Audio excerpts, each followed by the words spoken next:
मजबूती के साथ बाजार में कारोबार और आखिरी 1.5 घंटा रहेगा बेहद एक्शन भरा। देखेंगे कहां होती है आज की क्लोजिंग, क्या करें कल की तैयारी और 1.5 घंटे में कहां है आपके लिए कमाई के मौके। इस पर है खास फोकस। फाइनल ट्रेड में आप सबका स्वागत है। नमस्कार, मैं हूं अनिल सिंघवी। नमस्कार, मैं हूं दीपांशु भंडारी। रेंज में हो रहा है कारोबार, पर उसमें आप काफी वॉलेटिलिटी देख रहे हैं, पर निफ्टी बैंक निफ्टी दोनों में ही भरपूर एक्शन है। तो आने वाले 1.5 घंटे में कैसा एक्शन हो सकता है, इंडेक्स पर आप क्या स्ट्रैटेजी ले सकते हैं और कौन से स्टॉक्स पर आपको फोकस करना चाहिए, सब बताएंगे आपको इसी शो पर। तो अनिल जी, एक्शन की शुरुआत करते हैं। सर, सबसे पहले तो बताइए इस समय की बड़ी बातें क्या है।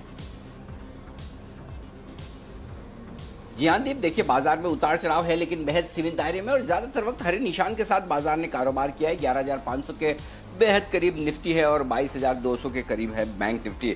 कुछ इंटरेस्टिंग लेवल्स के आसपास बाजार वक्त बिताते हुए आपको नजर आएंगे। सेंसेक्स 200 अंक मजबूत है, इंट्राडे में 39,000 के पार भी निकला था। मिड कैप और स्मॉल कैप शेयरों में आज भी आधा से 0.5% तक की मजबूती बनी हुई है। फार्मा आज के स्टार परफॉर्मर डॉक्टर सन सिप्ला, जो फार्मा शेयर आप देखेंगे सब हरे निशान में आपको मजबूती के साथ अच्छी सेहत दिखाते हुए तेजी के साथ 2.5% ऊपर है फार्मा इंडेक्स। ओके, और डाउ फ्यूचर्स 75 अंक मजबूत है। यूरोप में मिला जुला सा कारोबार है, तो कहीं कोई दिक्कत समस्या। बिल्कुल अनिल जी, तो थोड़ी वॉलेटिलिटी रही है बट मजबूती दिख रही है इस समय बाजारों को। और जो आज हम सुबह आप सपोर्ट लेवल्स भी दे रहे थे, वहां पर सपोर्ट भी आते हुए दिखा है बैंक निफ्टी के लिए। अब किस तरह का एक्शन देख रहे हैं सर? इन गेन्स के ऊपर थोड़ी और गेन्स आएगी, जो 11,500 की रेजिस्टेंस है, क्या वहां पर क्रॉस करके निफ्टी थोड़ी अच्छी परफॉर्मेंस दिखा सकता है? देखिए दीप, मूड माहौल सेट है और अगर आज करना चाहे तो इससे बढ़िया दिन हो नहीं सकता।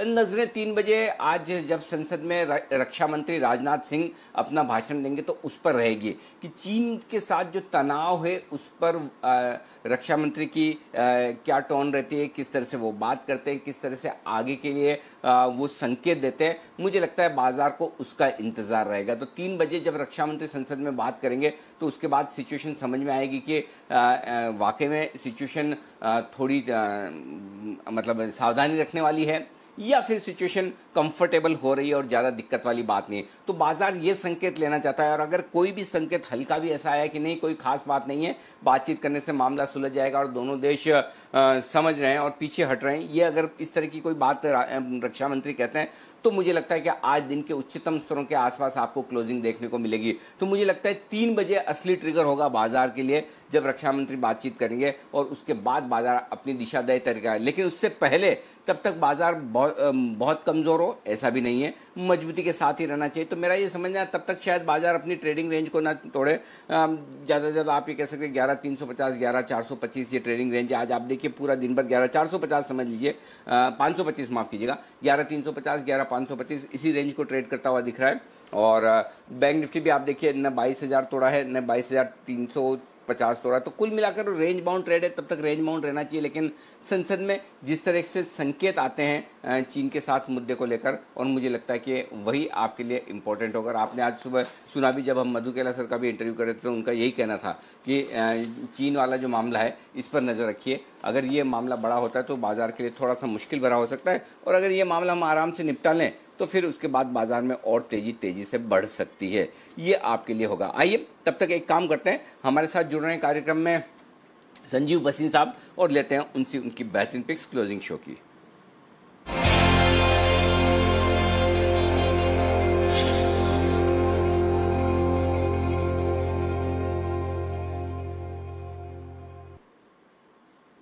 बसीन साहब, स्वागत है आपका। सबसे पहले तो आपसे एक बार अपडेट ले लें और उसके बाद बताएं सर नई पिक्स। तो क्या है अपडेट सर?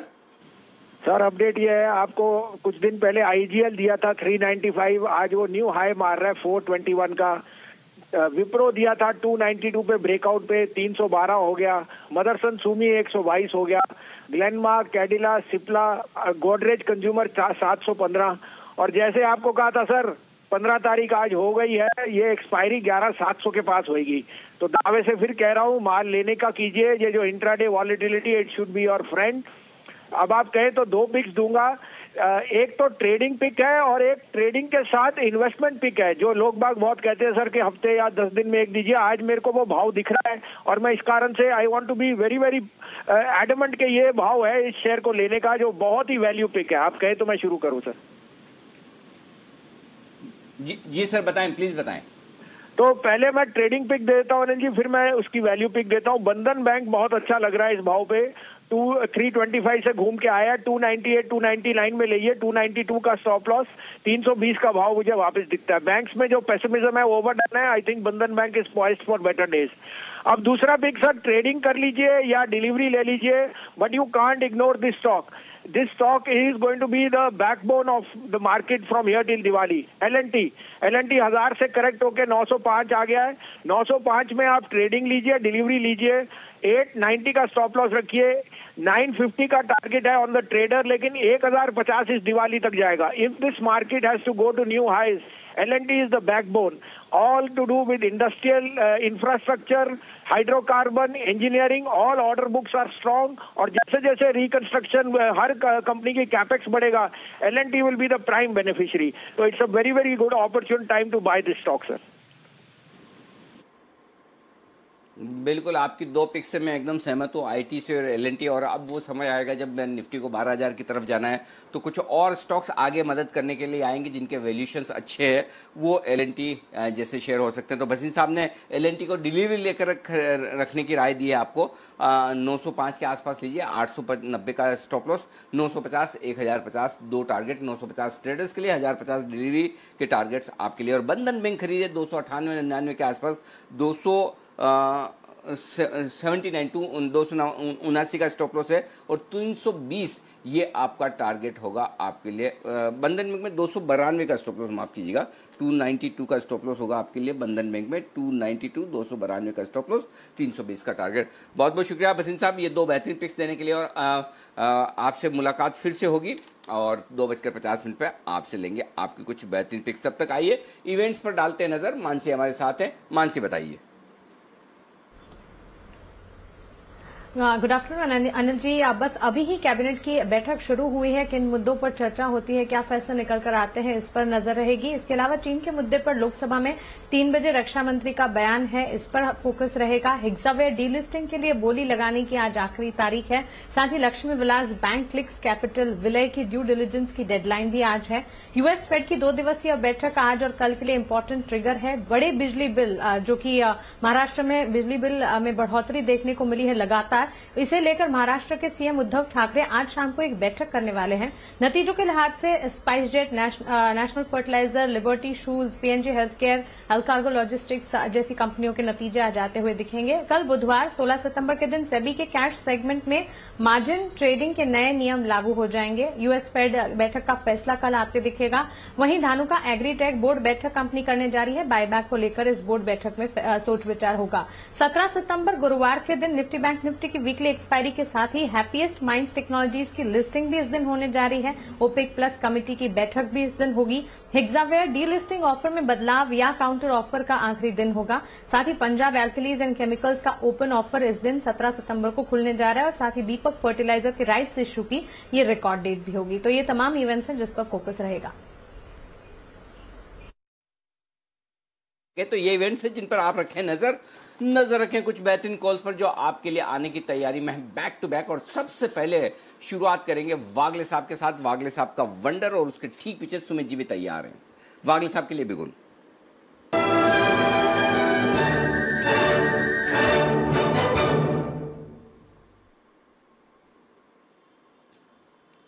बताएं वागले साहब। अनिल जी, गोदरेज सीपी लेने की सलाह दूंगा। 709 का करंट भाव है, स्टॉक होल्ड कर रहा है, ओपन इंटरेस्ट धीरे धीरे बढ़ रहा है। मुझे लगता है ये एक ब्रेकआउट की तैयारी है। 714 715 अगर क्रॉस करता है ये बड़ा वाला ब्रेकआउट माना जाएगा। मेरा 10 रुपए का रिस्क वाला स्टॉप लॉस होगा 699 का, और मेरा टारगेट 735 का होगा। अगर 715 आज निकाल देता है तो शायद 730 732 आज के दिन में ही आ सकता है। ओके, तो ये है आपके लिए गोदरेज सीपी में खरीदारी करने की राय। 709-10 के आसपास लीजिए, 699 का स्टॉप लॉस, 725 का टारगेट एक और स्टॉक का जो आपके लिए आ सकता है बताएंगे सुमित जी। देख लीजिए उनका सुपर हिट।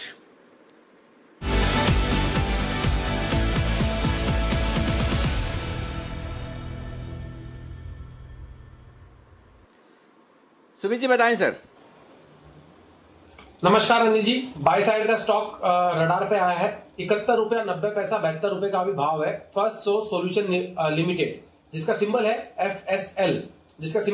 FSL, ये स्टॉक के अंदर बाइंग बन रहा है। स्टॉक के अंदर ब्रेकआउट है। स्टॉक के अंदर क्लास वॉल्यूम्स देखने को मिल रहा है। स्टॉक एक तेजी के ट्रेंड के अंदर में है। स्टॉक ने कंटिन्यूसली लोअर लेवल से तेजी दिखाई है और अभी थोड़ा सा करेक्शन दिखा के वापस से तेजी के ट्रेंड में बैठ रहा है। कल का हाई टूट चुका है, तो जिस तरह से ये मोमेंटम दिखा रहा है, जिस तरह का प्राइस एक्शन देखने को मिल रहा है, उसको देखते हुए लगता है कि स्टॉक यहां से 10 से 15% का अपसाइड मूव आने वाले 2 से 4 दिनों के अंदर दिखा सकता है। स्टॉक के अंदर सीएमपी पर खरीदारी करें, नीचे में स्टॉप लॉस लगाएं। 67-68 का सपोर्ट है, तो वो स्टॉप लॉस लगाएं 67-68 के आसपास। ऊपर में 80 रुपए से लेके 85 रुपए तक का अपसाइड मूव एफएसएल के अंदर देखने को मिल सकता है। तो एफएसएल में यहां से खरीदारी करके चलने का सलाह रहेगा। 67 के आसपास का स्टॉप लॉस, 80 से 85 तक के टारगेट जल्दी ही देखने को मिल सकते हैं। 80 और 85 रुपए तक के टारगेट के लिए आपको करनी है खरीदारी एफएसएल यानी कि फर्स्ट सोर्स लिमिटेड में। आइए बिगुल है कुणाल जी और राकेश जी के लिए चार्ट कॉर्नर का।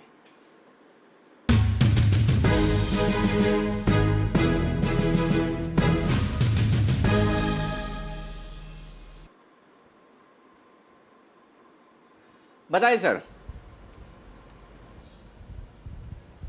अनिल जी, एक बड़े वाला ब्रेकआउट कमिंस इंडिया में बड़े वाला ब्रेकआउट देखने को मिल रहा है। टेक्निकल रुझान काफी पॉजिटिव है और बड़ी इंटेंसिटी का बड़ा ब्रेकआउट है। 530 की जर्नी इसकी शुरू होती है कमिंस की, यहां से ओवर टू कुणाल जी।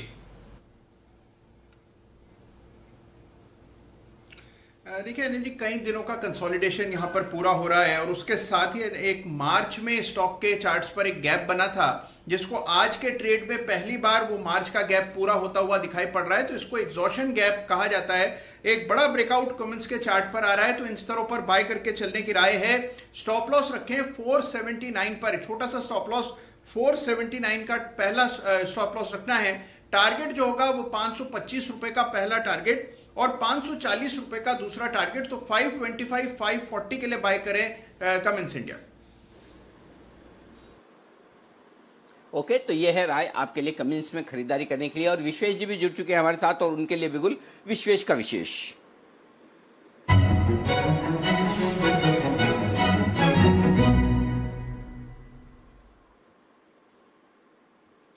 जी विश्वेश जी बताएं सर। अनिल जी, मैं भी कुणाल जी और राकेश जी को ज्वाइन करना चाहूंगा। क्यूमिंस इंडिया काफी बहुत अच्छा ब्रेकआउट है। देखिए, लास्ट 3 दिन में हमने जो स्टॉक पिक की थी, HCL टेक, माइंडट्री, IGL, और जहां तक मार्केट का ब्रेकआउट है, मुझे ऐसा लग रहा है क्यूमिंस में सिमिलर नेचर का ब्रेकआउट है। Exactly like an HCL tech है। HCL tech all time high पे था, लेकिन ये लाइक 6 मंथ्स का हाई बना रहा है। जिस इंटेंसिटी का ब्रेकआउट है, मेरे बड़े टारगेट हैं 475 के स्टॉप लॉस के हिसाब से लेना चाहिए। ट्रेडिंग के लिहाज से पहला 500 और दूसरा 520 का। और जो अगला लेवल है ये स्टॉक में, अगर मेरे हिसाब से 2-3 महीने मार्केट ने साथ दिया तो 600 तक के भी लेवल देखने मिल सकते हैं। तो Cummins India on all time frame is positive along with Rakesh ji, Kunal ji. तो हमारी तीनों की ओर से मिलीजुली सरकार में क्यूमिंस इंडिया को खरीदिए। अरे मिलीजुली सरकार नहीं है, आपकी बहुमत वाली सरकार है। क्या बात करें विश्वेश जी। और मतलब आप कुणाल जी और राकेश जी को ज्वाइन कर रहे हो और कुणाल जी और राकेश जी भी ज्वाइन कर चुके हैं आपके साथ में। अच्छा, by the way, business join करने की जो बात निकली उसमें एक चीज बता दूं, आप सब लोगों को बधाई जो पैनल पे बैठे हैं। नितिन जी, आप, सुमित जी, वागले साहब, कुणाल जी, राकेश जी तो है ही हैं। आप इस वक्त 6 के 6 जो एक्सपर्ट स्क्रीन पर दिख रहे हैं, आप 6 ही हमारे जी बिजनेस के एक्सक्लूसिव पैनल वाले हैं। और आज सुबह मधु केला साहब का जब मैं इंटरव्यू कर रहा था तो उन्होंने ये स्पेसिफिकली बोला, और ये आपके लिए बधाई की बात है कि उन्होंने स्पेसिफिकली ये कहा है कि जी बिजनेस का जो पैनल है वो गजब का है। और आप लोग जिस तरह की रिसर्च लेकर आ रहे हैं और जिस तरह की कंपनियों के इंटरव्यूज़ करके हम रिसर्च करके लोगों को मदद करें, तो उनकी तरफ से ये अगर ऐसी बात आती तो वाकई में ये एक कॉम्प्लीमेंट की तरह है। तो ये कॉम्प्लीमेंट आप सबके लिए, आपके पैनल की उन्होंने बढ़ाई की है। और जैसे अगर आप लोग तो सुबह थे ही, लेकिन जो लोग सुबह नहीं थे, नहीं सुन पाए, मैं एक बार आपको सुनवा भी देता हूँ। लगे आज नितिन जी भी अभी आए, तो जरा सुनिए मधु केला साहब ने क्या कहा है आप लोगों के लिए। आप इतना अच्छा काम कर रहे हो, मैं कभी कभी बिजनेस देखता हूँ, आप इतने सारे एक्सपर्ट्स को लाके छोटी छोटी कंपनियों के बारे में समझाते हैं। आई थिंक व्यूअर्स अगर ध्यान से देखे और उसके बाद अपना होमवर्क करे, तो this is the biggest service any media company can do, कि आप कोई छोटी सी कंपनी का भी इतना डिटेल में एनालिसिस करवा रहे हो अपने चैनल में, और क्रेडिबल लोगों के साथ आप वो एनालिसिस करवा रहे हो। तो I think you are doing a great job.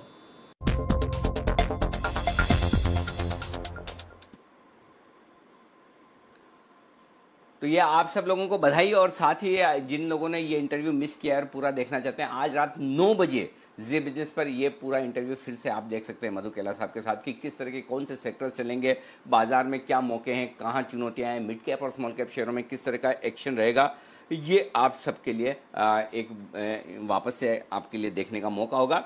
रात 9 बजे ये इंटरव्यू मिस मत कीजिएगा। आइए, मिस कुछ भी नहीं होगा, ना आपको करना चाहिए। एक बड़ी और एक्सक्लूसिव खबर भी आने की तैयारी में, उससे पहले संदीप हमारे साथ तैयार हैं, जल्दी से पूछ लेते हैं खबरों वाले शेयर संदीप से। संदीप बताइए। अच्छा, एक चीज बताएं संदीप, खबरों वाले शेयर बताएं। उससे पहले संदीप, मैं आपको एक खबर दे दूं, और खबर ये है कि सेठी साहब का जिनको इंतजार रहता है 3 बजे, तो अब 3 बजे के बाद 3 बजे के बजाय सेठी साहब आपके सामने हाजिर होंगे 2:30 बजे ही। जी हाँ, सेठी साहब का समय आधा घंटा प्रीपोन कर दिया गया है, और उसकी वजह ये कि काफ़ी सारे हमारे ऐसे ट्रेडर्स हैं और इन्वेस्टर्स हैं जो ये कहते हैं कि हम दिन के लिए भी अगर कोई स्टॉक लेना चाहें तो 3 बजे के बाद आप कई बार लेते हैं, तब तक 3:15, 3:10, 3 ऐसा हो जाता है। उसके बाद इंट्राडे में हम ट्रेड नहीं कर पाते हैं, तो थोड़ा समय का कुशन रहना चाहिए। तो हमने कहा ठीक बात है, चैनल आपका है, सेठी साहब आपके हैं, पिक्स आपके लिए है, तो ऐसे में हमने ये किया कि आधा घंटे उसको प्रीपोन कर दिया। तो अब हम 2:30 बजे के आसपास ही माफ़ कीजिएगा, उसी वक्त हम कोशिश करेंगे कि सेठी साहब आपको वो पिक्स दे दें, ताकि आपको समय मिले 1 घंटे का ट्रेड करने का। तो मैंने सेठी साहब से निवेदन किया, और सेठी साहब तो कोई चीज़ के लिए ना करते ही नहीं है, और मैंने आज ये भी कह दिया, आज जब आपका 2:30 बजे टाइम बदल ही रहा है तो 1 नहीं 2 पिक्स लेके आइए, उसके लिए भी हाँ कर दिया। तो चलिए, सेठी साहब आपको 2:30 बजे के आसपास जुड़ते हुए नजर आएंगे, उसकी भी आप तैयारी कर लीजिए। आइए, खबरों वाले शेयर संदीप बताइए। सर, उससे पहले आप ये भी बताइए, 2:30 बजे तो आपकी स्ट्रेटजी भी होती है, तो फिर सेठी साहब पहले जुड़ेंगे स्ट्रेटजी के बाद? अरे क्या मतलब, अब जैसे संदीप अगर अपन दोनों बैठ के एक साथ खाना खा रहे हैं एक ही थाली में, तो पहला कोर मैंने उठाया, तुमने उठाया, कोई फर्क नहीं पड़ता, एक ही बात है। तो भाई वाला मामला है, तो कोई भी पहले जो पहले जुड़ जाए वही है। तो सेठी साहब पहले जुड़ जाएंगे तो वो कर देंगे। अच्छा, मेरे को भी आप एक बात समझिए, मेरे लिए भी फ्लेक्सिबिलिटी है। फ्लेक्सिबिलिटी क्या है, अगर समझो मुझे लगता है कि डेटा और देखना है, थोड़ा और टाइम चाहिए, मैं फटाक से पहले सेठी साहब को पकड़ लूंगा। और अगर मुझे लग रहा है मैं सेठी साहब आपकी तो पिक कहीं जाने वाली नहीं, आप 2 मिनट रुकिए, मैं पहले अपनी स्ट्रेटेजी देता हूँ, तो 2:30 मिनट 35 मिनट ज़्यादा फर्क नहीं पड़ेगा। लेकिन हाँ, साथ साथ बैक टू बैक दोनों मिल जाएंगे आपको। जी संदीप। चलिए ठीक है, मुझे अंदाजा था ही, कंफर्म हो गया, आपने शेयर कर दिया। चलिए, खबरों वाले शेयर भी आज ज्यादा नहीं, जल्दी हो जाएंगे। सिर्फ व्हील्स, इसको एक ऑर्डर हाथ लगाए, 5100 व्हील्स का एक्सपोर्ट का ऑर्डर हाथ लगाया यूरोपियन मार्केट से। स्टॉक आज फोकस में है। पीएफसी एक जेवी किया है इन्होंने, एनटीपीसी, पावर ग्रिड और आरईसी मिलकर एक इंफ्रास्ट्रक्चर फैसिलिटी बना रहे हैं। उस जेवी में पीएफसी का करीब 200 करोड़ रुपए के आसपास का निवेश होगा। गायत्री प्रोजेक्ट्स इनकी जेवी है, उसको 190 करोड़ रुपए का एक प्रोजेक्ट हाथ लगने वाला है, क्योंकि इन्होंने उसके लिए सबसे कम बोली लगाई है। और आखिर में कुछ ब्लॉक डील्स की बात करें, एवेन्यू सुपरमार्ट जिसे आप डीमार्ट के नाम से जानते हैं, 6 लाख शेयरों से ज्यादा का सौदा स्टॉक में हुआ है। 2135 से लेके 2138 रुपए ये भाव है जिसके बीच में स्टॉक ट्रेड होते हुए दिखे हैं।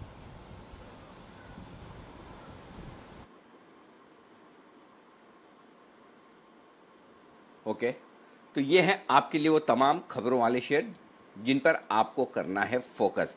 ओके, आइए बढ़ते हैं आगे, और एक बार जल्दी से हम संदीप जी, नितिन जी को भी कार्यक्रम में शामिल कर लेते हैं। नितिन जी हमारे साथ जुड़ चुके हैं। नितिन जी, आज बड़े दिनों बाद बैंक निफ्टी थोड़ी ताकत दिखाने की कोशिश कर रहा है, मतलब ताकत मतलब दोनों 2-3% बढ़े हुए निफ्टी बैंक निफ्टी। डेटा में कुछ क्लैरिटी दिख रही है आपको? देखिए जी, डेटा में ओवरऑल जैसे रिलायंस ऑलरेडी स्ट्रांग है, आप देखेंगे तो आईटी में स्ट्रेंथ है, और बैंक निफ्टी से थोड़ा सपोर्ट मिल रहा है जिसके कारण मार्केट ऊपर जाने को तैयार है।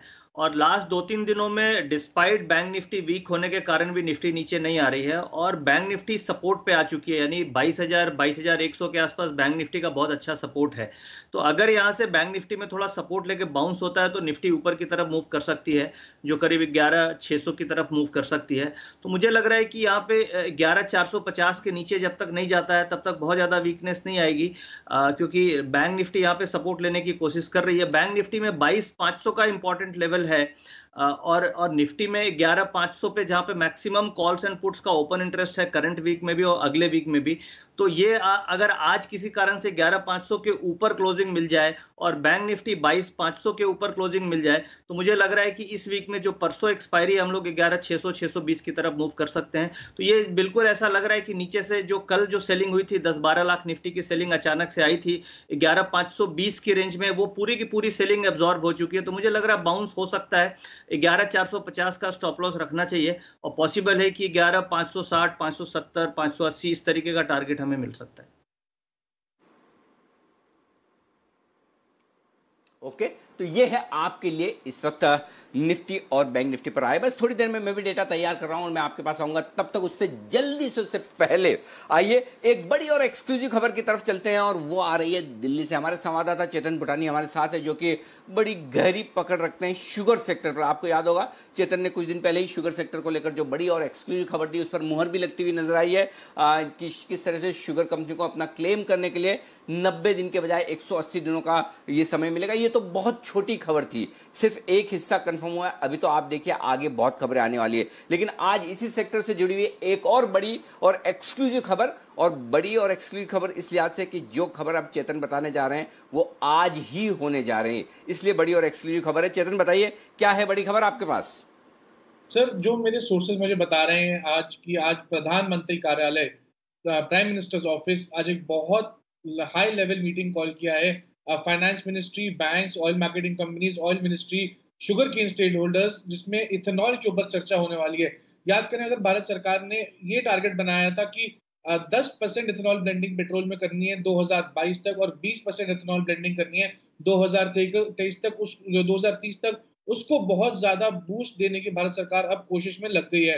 भारत सरकार ये चाहती है कि जो शुगर कंपनीज है जो इथेनॉल स्पेसिफिकली बनाती हैं उनमें काफी फायदा भारत सरकार उनको दे, क्योंकि भारत सरकार चाहती है कि अगर ऑयल इंपोर्ट्स भारत सरकार को कम करने और इथेनॉल के चलते इनिशियली 7,000 करोड़ रुपए की सेविंग्स भारत सरकार ने करी थी ऑयल इंपोर्ट्स के ऊपर, तो इथेनॉल को और बढ़ावा देना चाहिए। तो एक ट्राइपार्टाइट अग्रीमेंट बहुत सारे पहले साइन हो चुके हैं oil between sugar mills, oil marketing companies, banks, जिसमें इथेनॉल को लोन देने की बात, इथेनॉल कंपनीज को लोन देने की बात है, जिसमें ये भी बात है कि इथेनॉल में 7 से 8 लाख टन चीनी बनाने के लिए भी भारत सरकार चीनी मिलों से चीनी खरीदकर 2022 तक हर साल 7 से 8 लाख चीनी खरीदने की परियोजना बना रही है। तो ऐसे 5-6 स्टेप्स एजेंडा आइटम्स हैं जो आज प्राइम मिनिस्टर्स ऑफिस, जिसमें principal secretary to prime minister खुद आज ये मीटिंग लेंगे, जिसमें ये भी डिस्कस होएगा कि इथेनॉल बनाने वाली कंपनीज को कैसे और फैसिलिटेट किया जा सके, मैक्सिमम से मैक्सिमम ज्यादा से ज्यादा बढ़ाकर लोन देने की बात शुगर कंपनीज को मिल जाए, क्योंकि अभी इथेनॉल को मैन्युफैक्चरिंग करने की कैपेसिटी भी थोड़ी लिमिटेड है, लेकिन सरकार चाहती है कि वो बड़े से बड़े फायदे में जाए, क्योंकि इथेनॉल एक ऐसी चीज है जो बहुत इंपॉर्टेंट फ्यूल रिप्लेसमेंट भी गारंटी करता है और भारत सरकार के पास और चीनी मिलों के पास एक्सेसिव में भी है इथेनॉल, जो हैंड सैनिटाइजर में भी यूज होता है और फ्यूल में भी यूज हो सकता है। तो डेफिनेटली एक बहुत बड़ी मीटिंग खुद प्रधानमंत्री कार्यालय द्वारा, इसका मतलब ये भी है कि मेरे सोर्सेज मुझे भी बता रहे हैं कि आगे जाके प्रधानमंत्री खुद शुगर सेक्टर में भी रिव्यू मीटिंग लेने वाले हैं। लेकिन उससे पहले अगले हफ्ते हम ये भी एक्सपेक्ट कर सकते हैं एक शुगर पैकेज, रिलीफ पैकेज भी आएगा। लेकिन आज की सबसे अहम खबर कि प्राइम मिनिस्टर्स ऑफिस ने आज बहुत अहम मीटिंग कॉल करी है इथेनॉल को बूस्ट देने के लिए।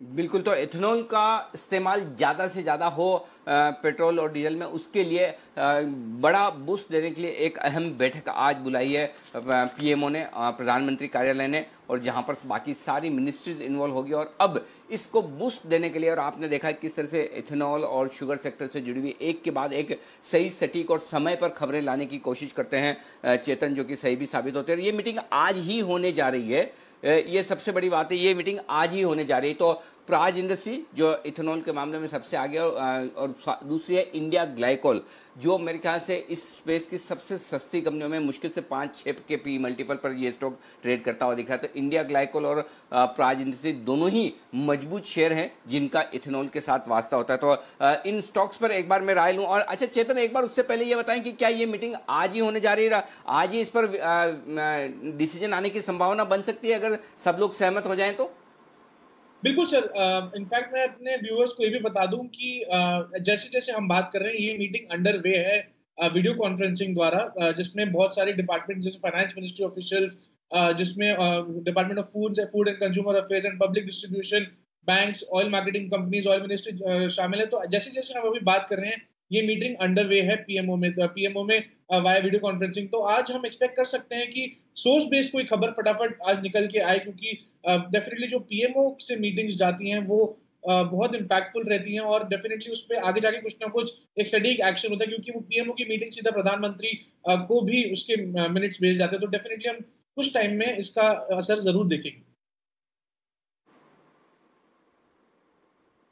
ओके तो ये है आपके लिए पूरी बड़ी और एक्सक्लूसिव खबर। और इस बड़ी और एक्सक्लूसिव खबर पर सुमित जी की राय। सुमित जी ने कई बार सैटेलाइट के तौर पर प्राज इंडस्ट्रीज को रिकमेंड भी किया है। सुमित जी, आपकी राय प्राज इंडस्ट्रीज पर? बिल्कुल अनिल जी, और एकदम सही टाइमिंग है। चेतन जब खबर सुना रहे थे तो खबर के साथ साथ प्राज के अंदर तेजी का मूव देखने को मिल रहा था। 72, 50, 60 के आसपास स्टॉक अभी ट्रेड कर रहा है। स्टॉक के अंदर लॉन्ग पोजीशंस बना के चलने का सलाह रहेगा। लास्ट 5 से 7 दिनों का स्टॉक अभी हाई ब्रेक कर रहा है। बॉलिंगर बैंड का मिडल बैंड ब्रेक किया है लोअर लेवल से, और स्टॉक के अंदर वॉल्यूम्स भी बहुत अच्छा देखने को मिल रहा है। तो ऐसा लग रहा है कि प्राज के अंदर यहां से एक अच्छा अपसाइड मूव देखने को मिलना चाहिए, जिसके अंदर ऊपर में 78 रुपए से लेके 80 रुपए तक का अपसाइड मूव प्राज के अंदर देखने को मिल सकता है। स्टॉक का जो नीचे में चार्ट्स के ऊपर सपोर्ट है 67, 68 के आसपास है। 67 का स्टॉप लॉस लगाए, पोजीशंस होल्ड करें, फ्रेश खरीदारी करें 78 से 80 के टारगेट्स के लिए। ओके 78 से 80 के टारगेट के लिए। और मैं इसे आपके सुपरहिट के तौर पर ही ले रहा हूं। तो सुमित जी का सुपरहिट का बिगुल पहले नहीं, बाद में एक बार बिगुल बजा दीजिए और बिगुल के बाद ये रजिस्टर भी कर लीजिए सुमित जी की तरफ से। जी सुमित जी।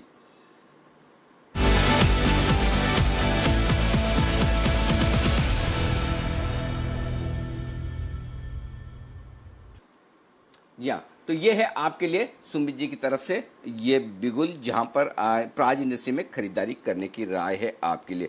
आइए इस बीच एक बिगुल कुणाल जी और राकेश जी के लिए चार्ट कॉर्नर का।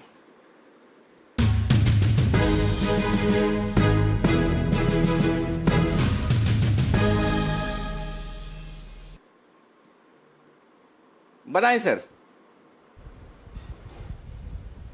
अनिल जी, एल्को ट्रेड है और खरीदारी की राय है नवीन फ्लोरिन इंटरनेशनल पर खरीदारी की राय है। जिस तरीके का टेक्निकल रुझान है, जोर से बड़ी उछाल दिखाने का पोटेंशियल रखता है, वो भी शॉर्ट टर्म में 1-2 दिन में बड़ा उछाल देखने को मिलेगा। Over to Kunal ji. अनिल जी देखिए, 3 शेयर है, नवीन फ्लोराइन और दीपक नाइट्राइट और अतुल लिमिटेड। अगर आप इन तीनों के चार्ट्स को देखें तो हूबहू एक जैसे चार्ट हैं। 2 स्टॉक्स में तेजी बन गई है, दीपक नाइट्राइट और अतुल लिमिटेड दोनों अब बहुत अच्छी तेजी आज के ट्रेड में दिखा रहे हैं। ये स्टॉक मुकाबले में थोड़ा कम चला है, लेकिन इसमें जब तेजी आती है तो बहुत दमदार आती है। तो इन स्तरों पर नवीन फ्लोराइन पर हमारी खरीदारी की राय है। यहां पर एक स्टॉप लॉस रखना है आपको 2110 रुपए का, 2110 का स्टॉप लॉस रखें। पहला टारगेट 2250 का, दूसरा टारगेट 2300 का। तो 2250, 2300 के टारगेट के लिए नवीन फ्लोराइन में खरीदारी की राय। नवीन फ्लोराइन ये है एक स्टॉक जहां पर आपको नजर रखनी है। कुछ ही देर में अनिल जी की तरफ से भी कल के 2000 आने की तैयारी में है, तो उसका इंतजार है। स्ट्रैटेजी भी आपको देने वाले हैं। उससे पहले एक बिगुल बजाते हैं विश्वेश जी के लिए उनके विशेष पिक का।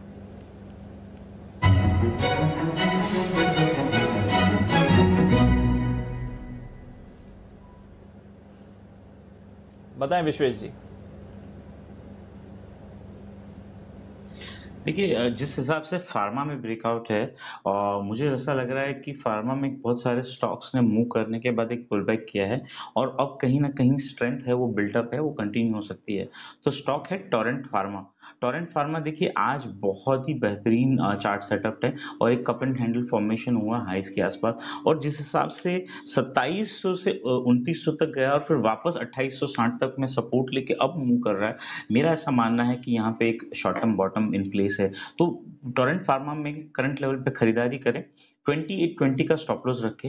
2920 और 3000 मतलब ऑलमोस्ट 125 रुपए यहाँ से बड़ा टारगेट है। और अगर आप मानेंगे तो 3032 है, इसके अगस्त के आए हैं, तो मुझे ऐसा लग रहा है कि वहां तक भी जा सकता है। और जिस हिसाब से आज के दिन में ओआई एडिशन हुआ है, ऑलमोस्ट 15% ओआई एडिशन हुआ है, मुझे लग रहा है कि ये जोर से चलेगा। दूसरी एक चीज, 2900 के कॉल ऑप्शन में 65,000 शेयर है, ओआई है, क्योंकि लिक्विड शेयर है तो मेरे हिसाब से इतना बड़ा ओआई नहीं मानेंगे, लेकिन फिर भी अगर यहाँ पे मुंह आता है है तो 2900 के कॉल राइटर्स ट्रैप होंगे और जो सीधा नेक्स्ट मूव है वो 3000 की ओर आता है। तो Torrent pharma high conviction call है, खरीदना चाहिए और मेरे हिसाब से 2 से 3 दिन में आपको ऊपर के लेवल एक्सपेक्ट कर सकते हैं। खरीदारी करिए टोरेंट फार्मा पर 2820, ये है आपका स्टॉप लॉस 2820। टारगेट पहला होगा 2920, 100 रुपए ऊपर, और दूसरा टारगेट जैसे विश्वेश जी कह रहे हैं 3000 तक जाने की स्टॉक में पोटेंशियल दिख रही है। आज सुबह मॉर्निंग शो में राकेश जी, कुणाल जी ने इस पर खरीदारी की राय दी थी और ऑलमोस्ट सिमिलर टारगेट्स थे, वहां पर भी अपवर्ड टारगेट आपको 3000 का ही दिखेगा। आइए अब अनिल जी के लिए बिगुल बजाते हैं, कल के 2000 की कॉल तैयार है।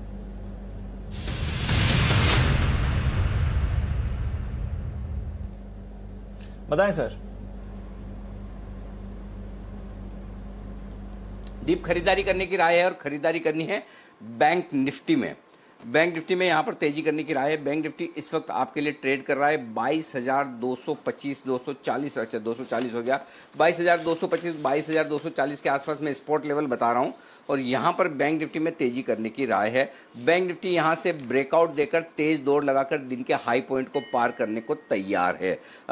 जिस तरह का कंसोलिडेशन बनाया और 11,525 को निफ्टी पार करने को तैयार है। ऐसा लग रहा है कि बैंक निफ्टी यहां से 22,350, 325 पहला टारगेट होगा, 22,325 जहां पर पहुंच जाएगा और वहां पर आपको प्रॉफिट बुक नहीं करना है। 22,325 पर प्रॉफिट बुक नहीं करना है, इनफैक्ट वहां से स्टॉप लॉस हम ट्रेल करेंगे ऊपर, और फ्यूचर्स में तो ऑलरेडी ऊपर चल ही रहा है। तो 22,450, 22,500 तक के टारगेट और ऊपर की तरफ आते हुए दिखेंगे बैंक निफ्टी में। दूसरा तरीका यह है कि आप 22,200 का कॉल ऑप्शन खरीद लें। 22,000, ओ माय गॉड, 22,300 के पार निकल गया। तो मैंने 22,200 का कॉल ऑप्शन निकाला था 310, 320 रुपए के आसपास, 225 का स्टॉप लॉस, और 22,200 के कॉल ऑप्शन के टारगेट रखिए आप 400 रुपए, 475 रुपए और 525 रुपए। इन 3 टारगेट के लिए बैंक निफ्टी का 22,200 का कॉल ऑप्शन आप खरीद सकते हैं। ऑप्शन का डेटा बहुत ही बेहतरीन बनकर आ रहा है और जब ये 2 बजे से शो शुरू हुआ है, जिस तरह की पोजीशन बनकर एकदम मुंह दे रहा है, ऐसा लग रहा है कि अगर 3 बजे कहीं कोई संसद में संकेत हल्का भी ठीक आया, अच्छा आया या न्यूट्रल आया, तो दिन के हाई पॉइंट की तरफ जाकर बैंक निफ्टी और निफ्टी बंद होने को तैयार है। एक बहुत ब्यूटीफुल ब्रेकआउट के लिए तैयार है। बस 3 बजे संसद से कोई अच्छी खबर आ जाए तो आप भी यहां देख सकते हैं, बहुत बढ़िया। और इसी पर अच्छा, विश्वेश जी भी इस बैंक निफ्टी के इसमें कुछ ऐड करना चाहते हैं अपनी तरफ से। जी विश्वेश जी, कहिए। अनिल जी, मैं वेट कर रहा था कि बैंक निफ्टी में ऑप्शन बनाऊं और तब तक आपने बोलना शुरू कर दिया। मेरे हिसाब से बहुत ही बढ़िया सेटअप है। 22,370 के मल्टीपल रेजिस्टेंस है, आज पूरे दिन वहां पे कंसोलिडेट हुआ है। इंटरेस्टिंग थिंग, 22,500 के कॉल ऑप्शन में 13,40,000 शेयर है और आज के दिन में 22,300 के कॉल में 2,75,000 ऐड हुए हैं, 22,200 के कॉल में ऐड हुए हैं। मुझे लगता है अगर अनवाइंडिंग शुरू होती है इन कॉल राइटर की तो सीधा बैंक निफ्टी 22,680 की ओर है। तो 200 पॉइंट मुझे खड़े खड़े यहां से मुंह दिख रहा है। तो मैं आपके साथ में इस बहुमत वाली सरकार से बैंक निफ्टी में भी खरीदारी की सलाह दे रहा हूं।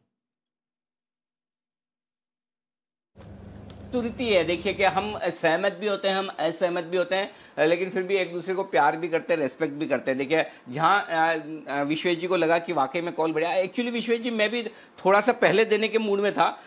हालांकि 22,200, 225 के आसपास स्पॉट लेवल आप देखिए, लेकिन 2-4 मिनटों में ही बहुत तेजी से भागा, एकदम जैसे कि एक ब्रेकआउट का इंतजार कर रहा था। और बढ़िया बात क्या है, बढ़िया बात यह है कि ब्रेकआउट आज बैंक निफ्टी ने पहले लिया है। देखो, खरीदना किसको है? जिसमें ताकत है। बेचना किसको है? जो कमजोर है।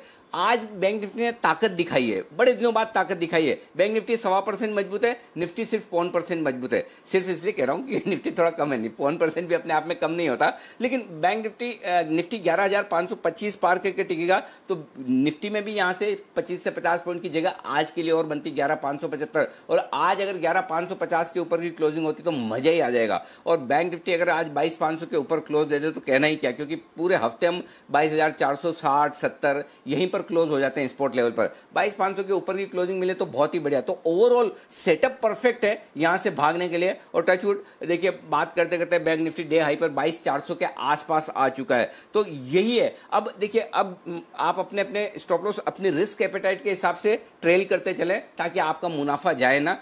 और कॉल ऑप्शन में भी 400, 475, 525 के हमने टारगेट दिए 22,200 के, तो उस हिसाब से आप अपनी पोजीशन बना सकते हैं जी। तो ये आपके लिए बैंक निफ्टी में खरीदारी करने की राय आती हुई दिख रही है। बिगुल चार्ट कॉर्नर का कुणाल जी राकेश जी के लिए।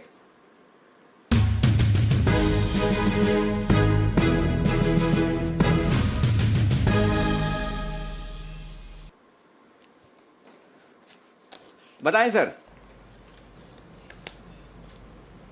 अनिल जी, आपके क्षेत्र बैंक निफ्टी से ही एक बैंक पर कॉल है। कोटक महिंद्रा बैंक खरीदने की राय है।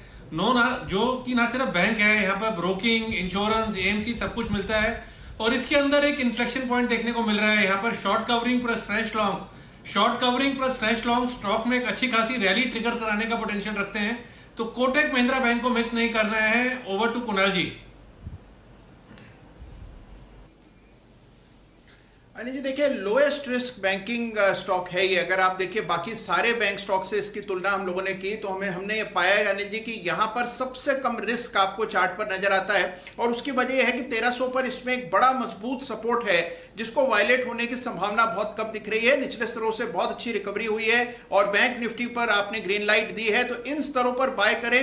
1300 रुपए का स्टॉप लॉस रखना है। पहला टारगेट 1370 रुपए का और दूसरा टारगेट 1385 रुपए का। तो 1370, 1385 के टारगेट के लिए कोटक महिंद्रा बैंक में हमारी खरीदारी की राय है। कोटक महिंद्रा बैंक खरीदारी करने की राय। और आइए आज के रिवाइज टाइम टेबल के हिसाब से सेठी साहब जुड़ चुके हैं आपके साथ और 2:30 बजे की मेरी स्ट्रेटेजी। जैसे मैंने कहा, देखिए सबसे बड़ा फायदा एंकर होने का यही होता है कि आप अपने हिसाब से फ्लेक्सिबिलिटी रख सकते हैं कि मुझे स्ट्रेटेजी 2:30 बजे देनी है, 2:35 पे देनी है, 2:40 पे देनी है। ये सुविधा है हमारे एक्सपर्ट्स को सबको, लेकिन थोड़ी कम है मेरे मुकाबले में, क्योंकि मैं है ना कहीं भी घुसपैठ कर जाता हूं। तो बाकी तो वैसे तो है ना, कई बार होता है वागले साहब, कुणाल जी, राकेश जी बीच में भी बोल देते हैं भाई हमें कॉल देना है, आप रुक जाइए, तो मैं रुक जाता हूं। लेकिन जहां मेरा कॉल देने का काम आता है वहां पे मैं थोड़ी ये फ्रीडम ले लेता हूं। ओके, तो आइए हमारे साथ सेठी साहब कार्यक्रम में हो रहे हैं शामिल बिगुल के साथ नए समय के लिए। सेठी साहब का करते हैं। अच्छा, नए समय से मतलब मेरा ये ऐसा नहीं कि आज से सेठी साहब 2:30 बजे ही आपको अपने कॉल्स दिया करेंगे। तो सेठी साहब का करते हैं स्वागत।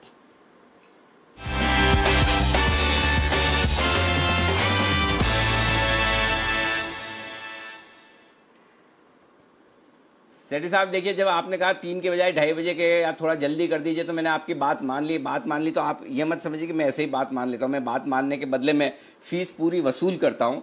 तो पुराने आपसे जिस तरह से रिलेशन हैं उसको देखते हुए मैं सिर्फ आज आपको 2 कॉल्स के लिए ही कह रहा हूँ, नहीं तो मैं 3 भी कह सकता था।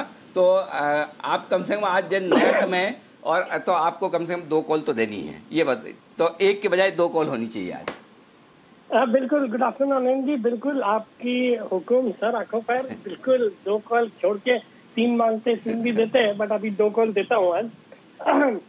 देखिए, जहाँ तक पहले कॉल के पहले कल के स्टॉक्स के बारे में थोड़ा बोलना चाहूंगा। कल मैंने 3 बजे डॉक्टर रेड्डी रिकमेंड किया था 4380 में, जब फार्मा स्टॉक्स में बहुत बड़ी वीकनेस थी। मैंने बहुत ही कॉन्फिडेंटली बोला था। आज उसका कल तो मैंने तो छोटे ही टारगेट दिए थे 4450 के, बट 4550 तक के लेवल्स उसने टच किए। और दूसरा स्टॉक भी जो कैश मार्केट का था, कार्बोरंडम यूनिवर्सल, वो 270 के लेवल पर रिकमेंड किया था। अभी 280 का प्राइस है उसका। उसके भी मेरे जो आज शायद हाई 283 का लगाया है।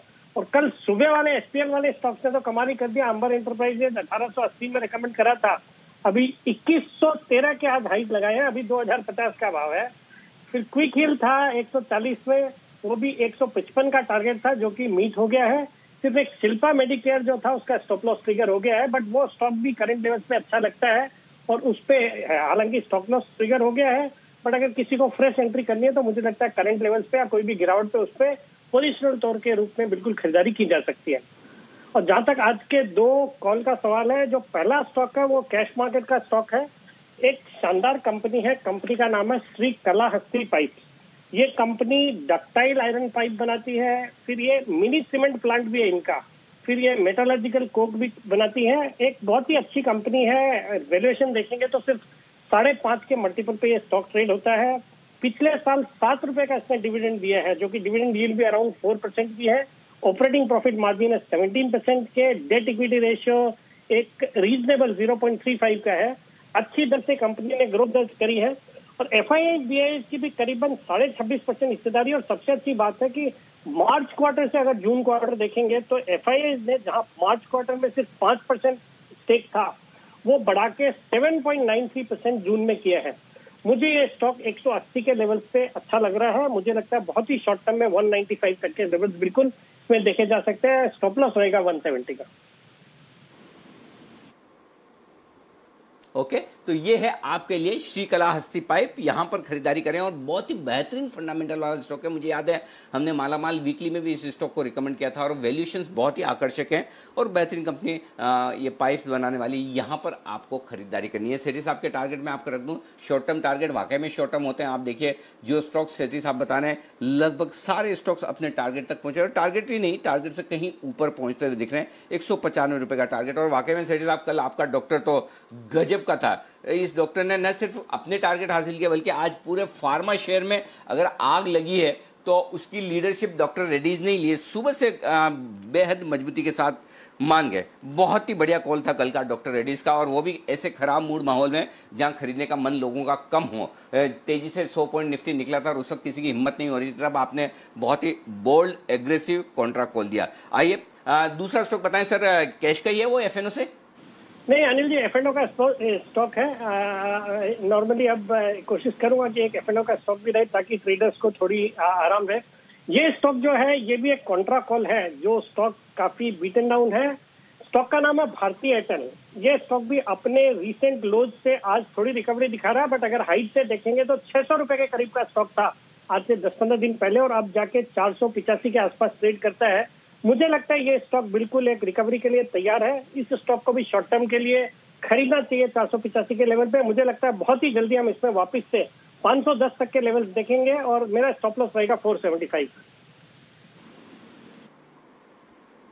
ओके, 475 के स्टॉप लॉस के साथ भारती एयरटेल में आशु जी प्रसन्न होंगे डेफिनेटली आपसे, आपकी इस कॉल को सुनकर, इसमें कोई डाउट नहीं। तो भारतीय एयरटेल में तेजी करने की राय, 483 484 के आसपास खरीदिए। 475 का स्टॉप लॉस है आपके लिए और भारतीय में टारगेट 510 का बनकर आता हुआ दिख रहा है। एक चीज मैं आपको बता दूं,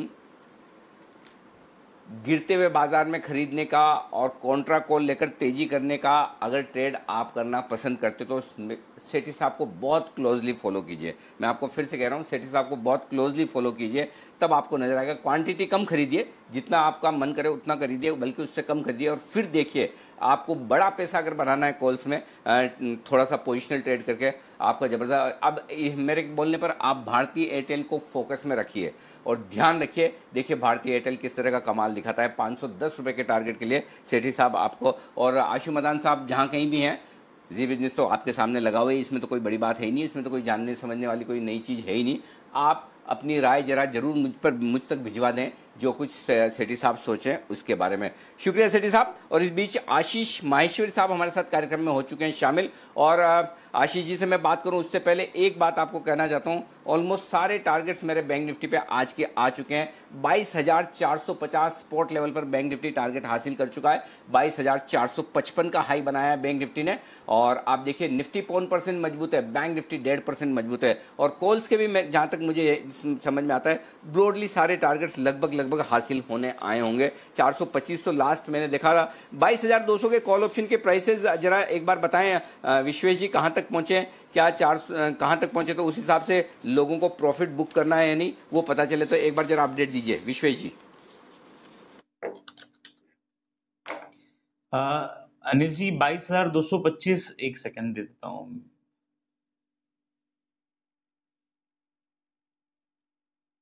जी आपसे तो हमारे प्रोड्यूसर बड़े फास्ट निकले, 465 का ही उन्होंने बता दिया है, तो 475 तक के टारगेट और 525 तक के टारगेट जो हमने दिए थे वो लगभग हासिल हो चुके हैं। तो आप प्रॉफिट बुक कर सकते हैं, स्टॉप लॉस को ट्रेल कर सकते हैं और इस तरह से लाइफ एंजॉय कर सकते हैं। आइए अब बढ़ते हैं आगे। आशीष माहेश्वरी साहब हमारे साथ कार्यक्रम में हो चुके हैं शामिल। आशीष जी आपसे राय लेनी है एक स्टॉक पे जो आज बड़ा गर्म है, नजर नहीं आ रहा है लेकिन गर्म बड़ा है, और वो है हेक्सावेयर। आज आखिरी दिन है इसकी डीलिस्टिंग की प्राइस का, डीलिस्टिंग के ओपन ऑफर का।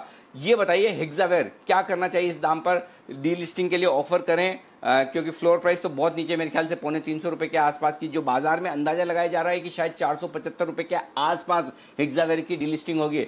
जिन लोगों के पास शेयर हैं वो 450, 475, 500 किसी दाम पर उन्हें टेंडर करने चाहिए। क्या व्यू है आपका? बिल्कुल, मेरा सलाह रहेगी अनिल जी की स्टॉक को होल्ड करना चाहिए, क्योंकि जो फ्लोर प्राइस है वो तो 265 रुपए के आसपास का है, तो वो तो इमेटेरियल हो चुका है। और क्योंकि अब इंस्टीट्यूशनल होल्डिंग इसमें काफी अच्छी है, वो उस कंपनी को रन कर रहे हैं, तो मुझे लगता है कि अब फॉर्च्यून चेंज होने वाले हैं कंपनी के। तो अभी भी स्टॉक को होल्ड करना चाहिए। इनफैक्ट थोड़े दिन पहले स्टॉक अभी 400 के आसपास ट्रेल कर रहा था, तब भी हम लोगों ने बाय करने के लिए रिकमेंड किया था। और अभी भी मेरी सलाह रहेगी टेंडर ना करके स्टॉक में बने रहें, आगे और एप्रिसिएशन मिलेगा। ओके, ये है आपके लिए हेक्सावेयर डेज हाइपर स्टॉक भी ट्रेड कर रहा है, एक बढ़िया उछाल आया है, 450 के करीब पहुंच चुका है। आइए सुमित जी के पास चलते हैं और उनके नेक्स्ट सुपर हिट कॉल ले लेते हैं।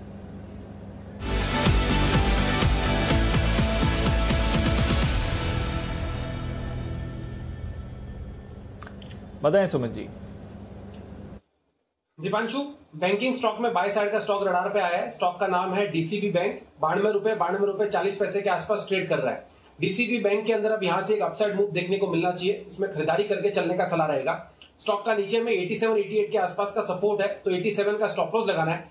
और स्टॉक ने कल का हाई ब्रेक किया है, स्टॉक के अंदर वॉल्यूम्स अच्छा देखने को मिल रहा है। स्टॉक कई दिनों से कंसोलिडेट कर रहा है, छोटा सा करेक्शन दिखाया और अब स्टॉक में तेजी का मूव रिज्यूम हो रहा है। तो ये स्टॉक इस बारी नहीं रुकेगा, इस बारी ये स्टॉक अपसाइड रैली दिखाएगा और 100 रुपए का लेवल क्रॉस करेगा।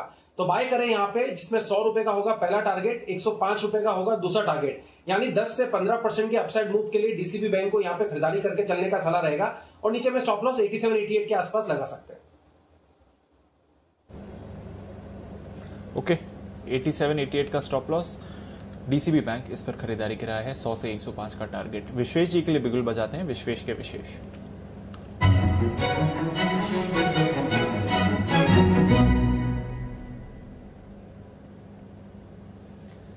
बताएं विश्वेश जी, आपकी भी बैंक्स पर ही स्ट्रैटेजी है? जी बिल्कुल, बैंक पे स्ट्रेटेजी है दीपांशु, और स्ट्रेटेजी है कोटक बैंक पे।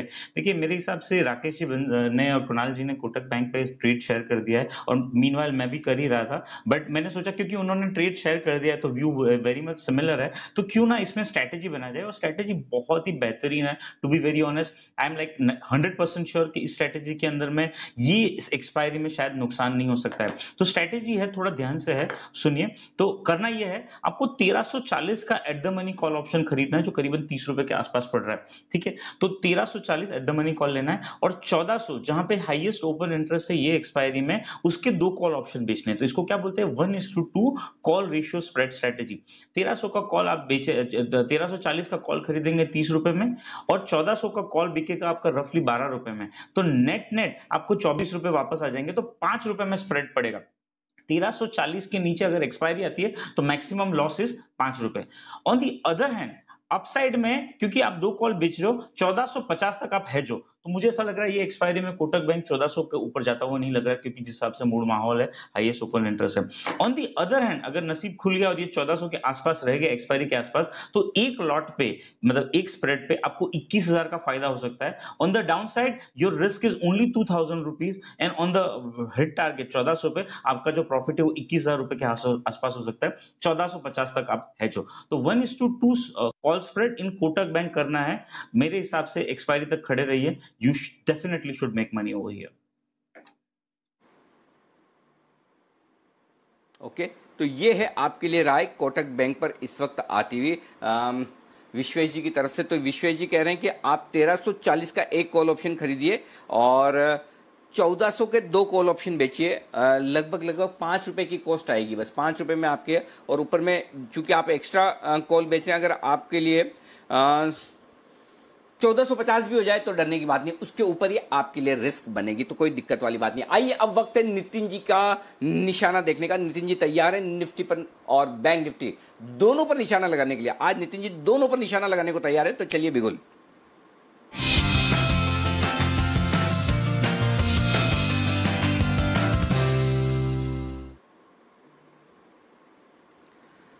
नितिन जी बताएं सर, शुरुआत किससे करेंगे, निफ्टी, बैंक निफ्टी या किसी स्टॉक से? अनिल जी, आज निफ्टी की हम कॉल ऑप्शन लेंगे 11,500 की, जिसका प्राइस 79 रुपीज है, और इसका स्टॉप लॉस होना चाहिए 47 रुपीज का। आज का लो प्राइस करीब 48 के आसपास आ रहा है, जो करेक्शन मिली थी, तो हम 47 का हम स्टॉप लॉस रख रहे हैं, और टारगेट हम 120 125 ऐसे रख रहे हैं। इसको कैरी भी कर सकते हैं। मुझे उम्मीद लग रही है कि शॉर्ट कवरिंग आनी चाहिए, क्योंकि अब बैंक निफ्टी से सपोर्ट मिल रहा है ऑलरेडी रिलायंस और आईटी स्ट्रांग है, तो जो वीक हैंड था वहां से सपोर्ट मिलना चालू हो गया है। तो उम्मीद कर रहे हैं कि एक शॉर्ट कवरिंग आनी चाहिए, जिसके कारण निफ्टी करीब 11,600 620 की तरफ जा सकती है। दूसरी, बैंक निफ्टी में हम स्प्रेड क्रिएट करेंगे। बैंक निफ्टी में नेकेड की बजाय हम स्प्रेड लेंगे और एट द मनी यानी 22,500 की कॉल ऑप्शन लेकर के अब 22,800 की कॉल ऑप्शन बेचेंगे, जिसके कॉस्ट आ रही है 125 रुपीज। स्टॉप लॉस रखेंगे 70 रुपीज का और टारगेट 220 का रखेंगे। ऐसा लग रहा है कि बैंक निफ्टी में ऊपर की तरफ मूवमेंट आनी चाहिए, जिसके कारण बैंक निफ्टी करीब 22,000 की तरफ जा सकती है, जो परसों एक्सपायरी है उसमें। तो ये जो स्प्रेड है इसकी वैल्यू 220 225 तक हो सकती है। तो 50 रुपए का रिस्क ले रहे हैं, 100 रुपए के ऊपर का हम स्प्रेड में टारगेट रख रहे हैं। तो निफ्टी में हम नेकेड कॉल ऑप्शन ले रहे हैं और बैंक निफ्टी में स्प्रेड क्रिएट कर रहे हैं। तो चलिए, मैं पिछली बार जो गलती की वो वापस नहीं करूंगा। बिना शर्त समर्थन देने के लिए मैंने विश्वेश जी को धन्यवाद देना रह गया था। तो विश्वेश जी, उस समय आपने जो बैंक निफ्टी में मुझे सपोर्ट किया उसके लिए धन्यवाद, और अभी आपको धन्यवाद नितिन जी, निफ्टी और बैंक निफ्टी दोनों पर सपोर्ट करने के लिए। बैंक निफ्टी तो देखिए दिन के हाई पॉइंट पर 22,450 का जो फाइनल टारगेट था वो भी आ चुका है। दिन के दौरान ही आप देखिए 250-250 पॉइंट का एक तेज मूव बैंक निफ्टी पर आया है। तो ये है, तो बैंक निफ्टी और निफ्टी दोनों में खरीदारी करने के लिए सबसे बड़े आप निफ्टी में जो नितिन जी डेटा पढ़ रहे हैं वो बड़ा मजेदार है और बड़ा इंटरेस्टिंग है। 11,500 वाला in the money call option खरीदिए 70 रुपए में, 47 का स्टॉप लॉस, 120-125 का टारगेट। 11,525 पार करके टिकते ही निफ्टी बहुत तेज दौड़ लगाने को तैयार हो जाएगा और बैंक निफ्टी पूरा चूंकि सपोर्ट दे रहा है तो अब यहां पर आपको फोकस करना है। बैंक निफ्टी 22,500 का एक कॉल ऑप्शन खरीदिए, 22,800 का एक बेच दीजिए, 125 रुपए में ये कॉस्ट में आपके बन जाएगी, 70 का स्टॉप लॉस, 220 का टारगेट। और जिन लोगों ने सिर्फ दिन के लिए खरीदा है, जब हमने बैंक निफ्टी आपको खरीदने की राय दी थी 2:30 बजे के आसपास, तो आप चाहें तो प्रॉफिट बुक कर सकते हैं और 3 बजे एक बार देख ले संसद में रक्षा मंत्री किस तरह से बात करते हैं, आपने स्टॉप लॉस को ट्रेल करते चले। आज 22,500 के ऊपर की क्लोजिंग मिल जाए तो कहने ही क्या। आइए तब तक कुछ और बेहतरीन स्टॉक्स पर करते हैं फोकस, और बैंकिंग शेयरों को खरीदने की राय भी भसीन साहब दे रहे थे, हमारे साथ जुड़ चुके हैं कार्यक्रम में। एक बार फिर से लेते हैं उनकी BTST कॉल्स।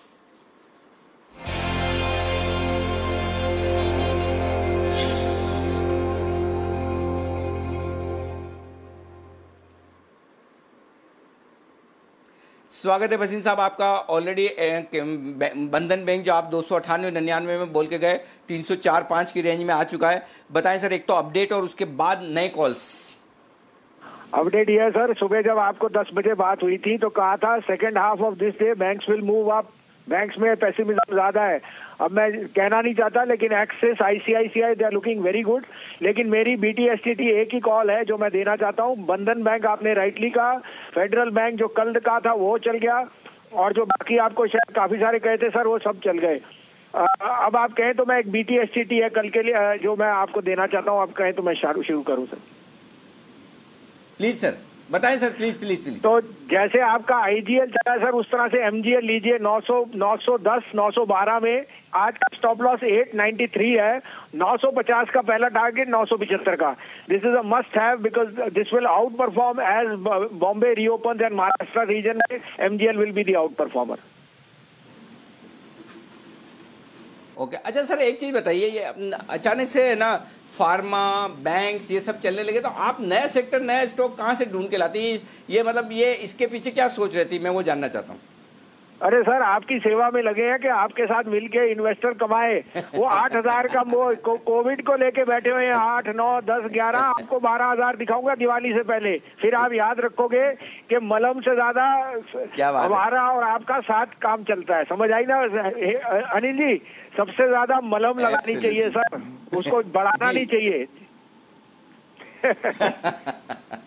एब्सोल्युटली, तो बहुत ही बढ़िया। 12,000 दिवाली तक, और आप और हम दोनों साथ में घी शक्कर का मिक्सचर करके मुंह में रखेंगे, और कोविड खत्म होने के बाद पार्टी भी। बहुत बहुत शुक्रिया भसीन साहब ये बेहतरीन पिक्स देने के लिए। तो आज एकमात्र पिक है MGL यहाँ पर BTST के तौर पर खरीदारी करने के लिए आज से। आइए सुमित जी भी तैयार है सुपर हिट शेयर के साथ।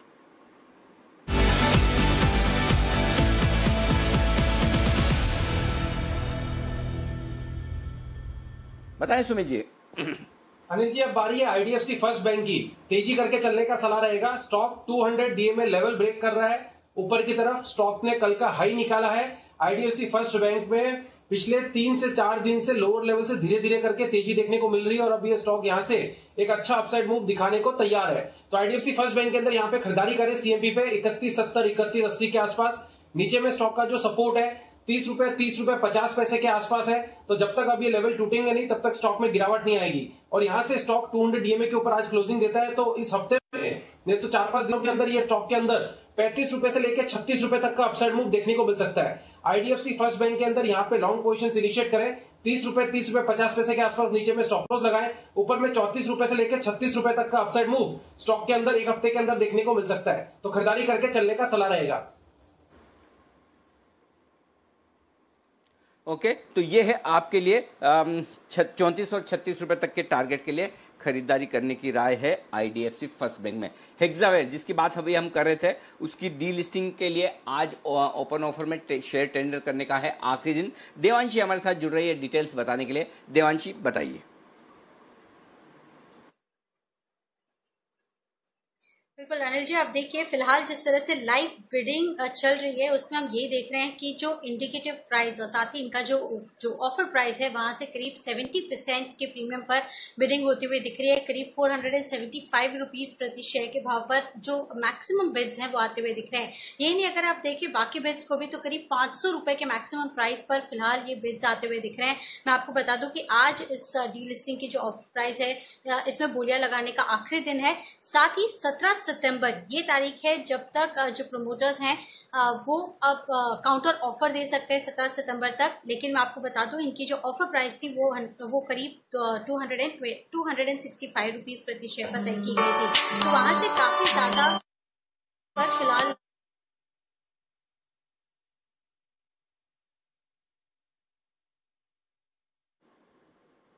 ओके, चलिए हम फिर से संपर्क करने की कोशिश करेंगे देवांशी से। 500 रुपए के आसपास की बुक बनती दिख रही है, ये इंटरेस्टिंग है क्योंकि अंदाजा ये था कि 475 रुपए के आसपास शायद बनता हुआ नजर आए बुक, लेकिन 475 से भी ऊपर 500 रुपए के आसपास की बनती हुई दिख रही है। प्रोमोटर हैं बेरिंग्स पीए जो इसको डीलिस्ट करवाना चाहते हैं, उन्हें 28% हिस्सा। लेकिन एक चीज तो क्लियर कट है कि जिस हिसाब से भाव बनाए ये बात तो पक्की है कि बेरिंग्स पी इस बार बहुत सीरियस है इस कंपनी को डीलिस्ट करवाने के लिए, और डीलिस्टिंग बहुत अच्छे दाम पर होती दिख रही है। तो मेरे ख्याल से जो लोग हैं उनके लिए बहुत अच्छा। अच्छा, एक चीज इसमें कुणाल जी आप बताइए, जिन लोगों ने खरीदारी करके रखी है 475-500 रुपए की बुक बनेगी इस उम्मीद में, उनके लिए स्टॉप लॉस क्या होना चाहिए या आज प्रॉफिट बुक करके जाए, ये बताइए। अरे देखिए, बहुत ही बड़ी रैली इसमें देखने को मिल रही है और मुझे लगता है अनिल जी कि 430 रुपए का एक रिवाइज स्टॉप लॉस रखकर बिल्कुल होल्ड करना चाहिए। अभी और अपसाइड बन सकता है। और अभी अनिल जी शिल्पा मेडिकेयर पे भी बेरिंग्स पी फंड ने अपनी पोजीशन एग्जिट की है, तो काफी बड़े पैमाने पर वो इसकी डीलिस्टिंग के पीछे पड़े हुए हैं। तो बिल्कुल इसमें डीलिस्टिंग की संभावना है और आपको 430 के स्टॉप लॉस के साथ होल्ड करने की मेरी राय है। ओके, तो ये है आपके लिए राय इस वक्त आती हुई हेक्सावेयर पर। एक और स्पेस जहां पर आज बड़ी मजबूती है उस पर राय आपसे लेना चाहता हूं आशीष जी, और वो है फार्मा शेयर। फिर से बड़ी जबरदस्त तेजी बनती हुई दिख रही है फार्मा शेयर पर, क्या व्यू बन रहा है आपका? आप कोई शेयर पसंदीदा जो आप फार्मा में खरीदना चाहेंगे? जी मेरा मानना है अनिल जी, आप चूंकि ये इस क्वार्टर के भी नतीजे आएंगे सितंबर क्वार्टर के, तो जैसे हिसाब से जो परफॉर्मेंस जून क्वार्टर में फार्मा कंपनियों ने दी है तो वैसा ही कुछ परफॉर्मेंस आपको इस क्वार्टर में भी देखने को मिलेगा। तो इसके चलते हुए काफी बाइंग देखने को मिल रही है और इनफैक्ट उन्हीं सेक्टर में ज्यादा बाइंग हो रही है जहां पे अच्छे नतीजे आने की उम्मीद है इस क्वार्टर के। तो बिल्कुल एक फार्मा आईटी ये दो सेक्टर है जहां पर आपको कोई भी डिसअपॉइंटमेंट किसी भी लीडिंग कंपनी में देखने को मिलेगा नहीं। तो मेरी सलाह रहेगी बिल्कुल फार्मा स्टॉक में बाइंग करने की। और यहाँ पर जो मुझे स्टॉक जैसे जो पसंद है, इनफैक्ट कल भी मैंने आपके शो में 2 स्टॉक रिकमेंड किए थे। एक लॉरस लैबोरेटरीज है जिसका मुनाफा 15 करोड़ से बढ़ के जून क्वार्टर में 171 करोड़ का मुनाफा लॉरस लैबोरेटरी का हुआ था लास्ट क्वार्टर में। तो ये क्वार्टर भी काफी बेहतरीन जाने की उम्मीद है, इसको इस लेवल पे ही बाय किया जा सकता है। मैंने कल आपके चैनल पे इरिस लाइफ साइंसेज भी रिकमेंड किया था, कि मिड कैप स्टॉक है जिसमें भी काफी अच्छे नतीजे जून क्वार्टर के आए थे। और फ्रंट लाइन में यदि देखना है तो मेरा मानना है कि डॉक्टर रेड्डी और ऑरविंदो इन दोनों में भी अभी काफी स्कोप है। ओके, तो ये है आपके लिए राय इस वक्त फार्मा शेयरों पर आशीष जी की तरफ से आती हुई। आइए अब वक्त है बिगुल का। बिगुल एक तो है वागले साहब के लिए, वागले साहब का वंडर, और दूसरा बिगुल है कुणाल जी और राकेश जी के लिए, चार्ट कॉर्नर का नहीं, पिक ऑफ द डे का। कुणाल जी राकेश जी एडवांस में काम करने के लिए जाने जाते हैं, और उसमें से भी कुणाल जी तो क्या नेक्स्ट डे भी काम कर लेते हैं। राकेश जी कभी कभी आलस कर जाते हैं और कभी कभी बड़े उत्साह में आते थे, एक की जगह 2 पिक भी देते हैं, एवरेज बराबर हो जाती है। तो आइए तीनों के लिए एक साथ बिगुल। पहले वागले साहब का वंडर सीनियर है, उनके लिए सबसे पहले कुणाल जी राकेश जी का पिक ऑफ द डे।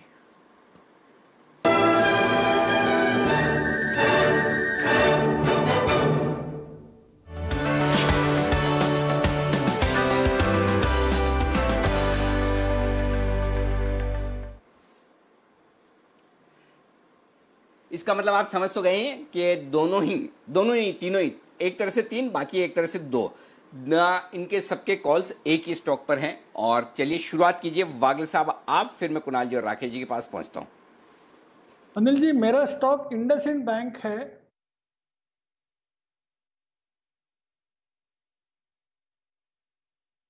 आगे हमें आवाज आ रही है, आप दिख भी रहे हैं, आप जो ऐसा हाथ में नहीं सुनने में आ रहा है वो इशारा कर रहे हैं, वो भी हमें दिख रहा है। हाँ होगा 624 का टारगेट 648। ओके, 624 का स्टॉप लॉस, 648 के टारगेट के लिए वागले साहब की राय है इंडसइंड बैंक में खरीदारी की। और पिक ऑफ द डे कल के लिए आज ही स्टॉक सजेस्ट कर रहे हैं कुणाल जी राकेश जी, और वो भी इंडसइंड बैंक। बताएं सर। अनिल जी, इंडसइंड बैंक खरीदारी की राय है। जिस तरीके का टेक्निकल पैटर्न है, इन ब्रीफ यही बोलूंगा, 2 चीजें बोलूंगा कि I am married to this pattern, और दूसरी चीज अनिल जी करेक्ट करूंगा जो आपने बोली कि कभी मैं आलस मारता हूं। अनिल जी, मैं हमेशा आलस मारता हूं, पिक ऑफ द डे देने के बाद उसी स्टॉक को दोहराता हूं। तो 100% कल सुबह भी मेरी pick of the day IndusInd bank रहेगी। I am married to the ongoing chart pattern of IndusInd bank. Over to Kunal ji. Anil ji देखिए, बहुत ही बेहतरीन पैटर्न है। यहाँ पर बॉलिंजर बैंड स्क्वीज होकर ब्रेकआउट आता हुआ आज के ट्रेड में देखने को मिल रहा है, और बुलिश फ्लैग पैटर्न भी आप इसको कह सकते हैं। तो इन स्तरों पर बाय करके चलें। यहाँ पर हमारा स्टॉप लॉस 622 रुपए का, पहला टारगेट 660 रुपए का, 660 का पहला टारगेट, 670 का दूसरा टारगेट। और साथ ही अनिल जी अगर वक्त हो तो एक कॉम्प्लीमेंट मेरा पहुंचा दीजिए वागले जी तक कि आज उन पर ये जैकेट अनिल जी बहुत जच रही है, तो मेरी ओर से उनको अनिल जी कॉम्प्लीमेंट। अच्छा भाई साहब, आपका इंडसइंड बैंक उन्होंने कवर किया तो कॉम्प्लीमेंट जैकेट का। ये जैकेट पहली और आखिरी बार थोड़ी पहनी है वागले साहब। वागले साहब पहले भी कई बार पहन चुके, पहले तो कभी नहीं बोला आपने। वागले साहब पहले भी पहनी हुई है ना? जी बहुत बार है अनिल जी। ओके, तो आप किसी गलत फहमी में न रहें। कुणाल जी की तरफ से ये जो कॉम्प्लीमेंट है ये सिर्फ और सिर्फ इंडसइंड बैंक के कॉल पर है, न आपकी जैकेट पे है न वागले साहब पे है। बिल्कुल मैं क्लैरिफाई कर दूं, ये मेरा एनालिसिस है। अगर इस एनालिसिस से सहमत है बंसल जी तो आप बता दीजिए। अनिल जी देखिए, आपकी ना बाउंसर्स अनिल जी ऐसी होती हैं कि पकड़ में नहीं आती हैं, और आपने एकदम सही पकड़ा अनिल जी। ये जैकेट तो कितनी बार पहनी है, और अनिल जी मैं तो कितनी बार वागले जी को बोलते बोलते रह गया। वो जो एक ब्लू कलर की जैकेट है इनके पास, वो ज्यादा अच्छी लगती है। ये अनिल जी इसमें इनका कलर खिलके नहीं आता है, तो ये मुझे पसंद नहीं है। और ये क्लियर संकेत है मक्खन लगाने का कि इंडसइंड बैंक लिया है, इसलिए कुणाल जी तारीफ कर रहे हैं। तो अब 2 चीजें क्लियर होगी। एक तो ये कि इस जैकेट में वागले साहब में बुजुर्ग नजर आते हैं, बहुत सीनियर दिखते हैं, पहली चीज। और दूसरी चीज ये है कि कुणाल जी राकेश जी, अब एक चीज समझ लीजिए, अगर आप सोचते हो और दर्शक सोचते हो कि मैं सिर्फ आपकी खिंचाई करता हूं, तो आज तो कुणाल जी की आपकी नहीं की, आपसे तो आपकी तो मैंने तारीफ ही की। जी कुणाल जी। नहीं देखिए Anil ji, beauty lies in the eyes of the beholder, यानी कि देखने वाले की आंखों में ब्यूटी होती है। अनिल जी मुझे तो आज वागले साहब बहुत खूबसूरत लग रहे हैं। अब आप कुछ भी कहे सर, आप पकड़े तो गए एकदम। चलिए आइए बढ़ते आगे, और थोड़ी देर में जय जुड़ेंगे आपको कैश का ऑप्शन देने के लिए। लेकिन इस बीच बाजार में जबरदस्त मजबूती, 22,500 ये बैंक निफ्टी का टारगेट आता हुआ दिखा है। कैश लेवल में आपको बता रहा हूं 22,502 का आज का हाई बनाया है, और आज का हाई 22,594 का फ्यूचर्स का है। All targets achieved, sign seal delivered, enjoy your life. अरे ये तो सेंटेंस बहुत दिनों बाद याद आया है, sign seal delivered enjoy your life.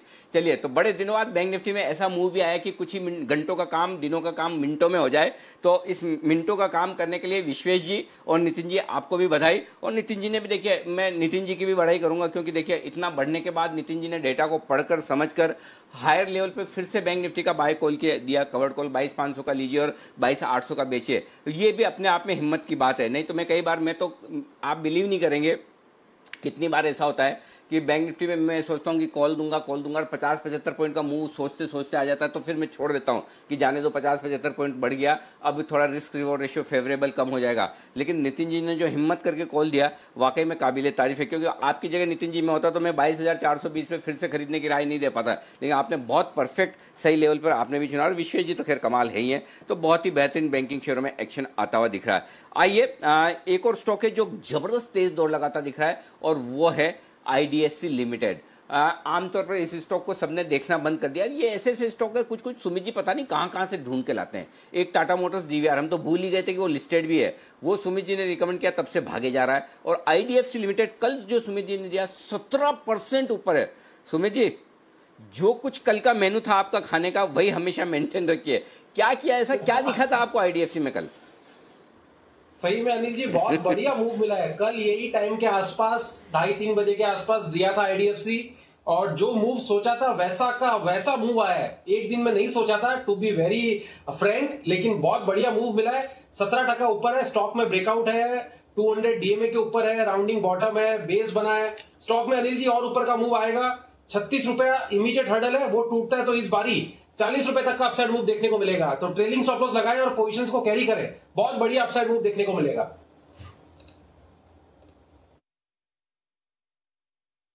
ये अपसाइड मूव प्लस 17% मजबूत। आइए संसद चलते हैं, और रक्षा मंत्री राजनाथ सिंह अपना भाषण शुरू करने वाले हैं, संबोधन शुरू करने वाले हैं संसद में।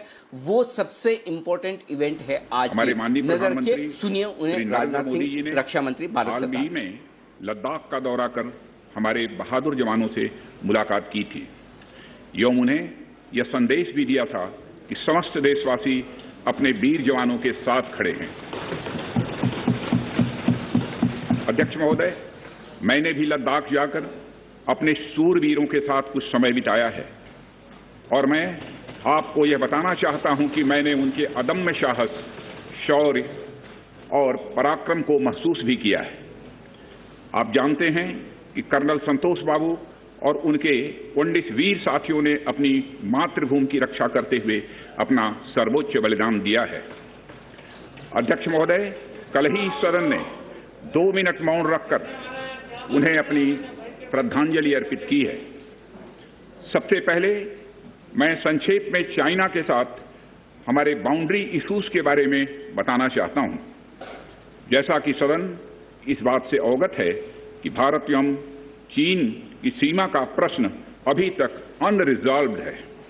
भारत और चाइना की बाउंड्री का कस्टमरी और ट्रेडिशनल अलाइनमेंट चाइना नहीं मानता है।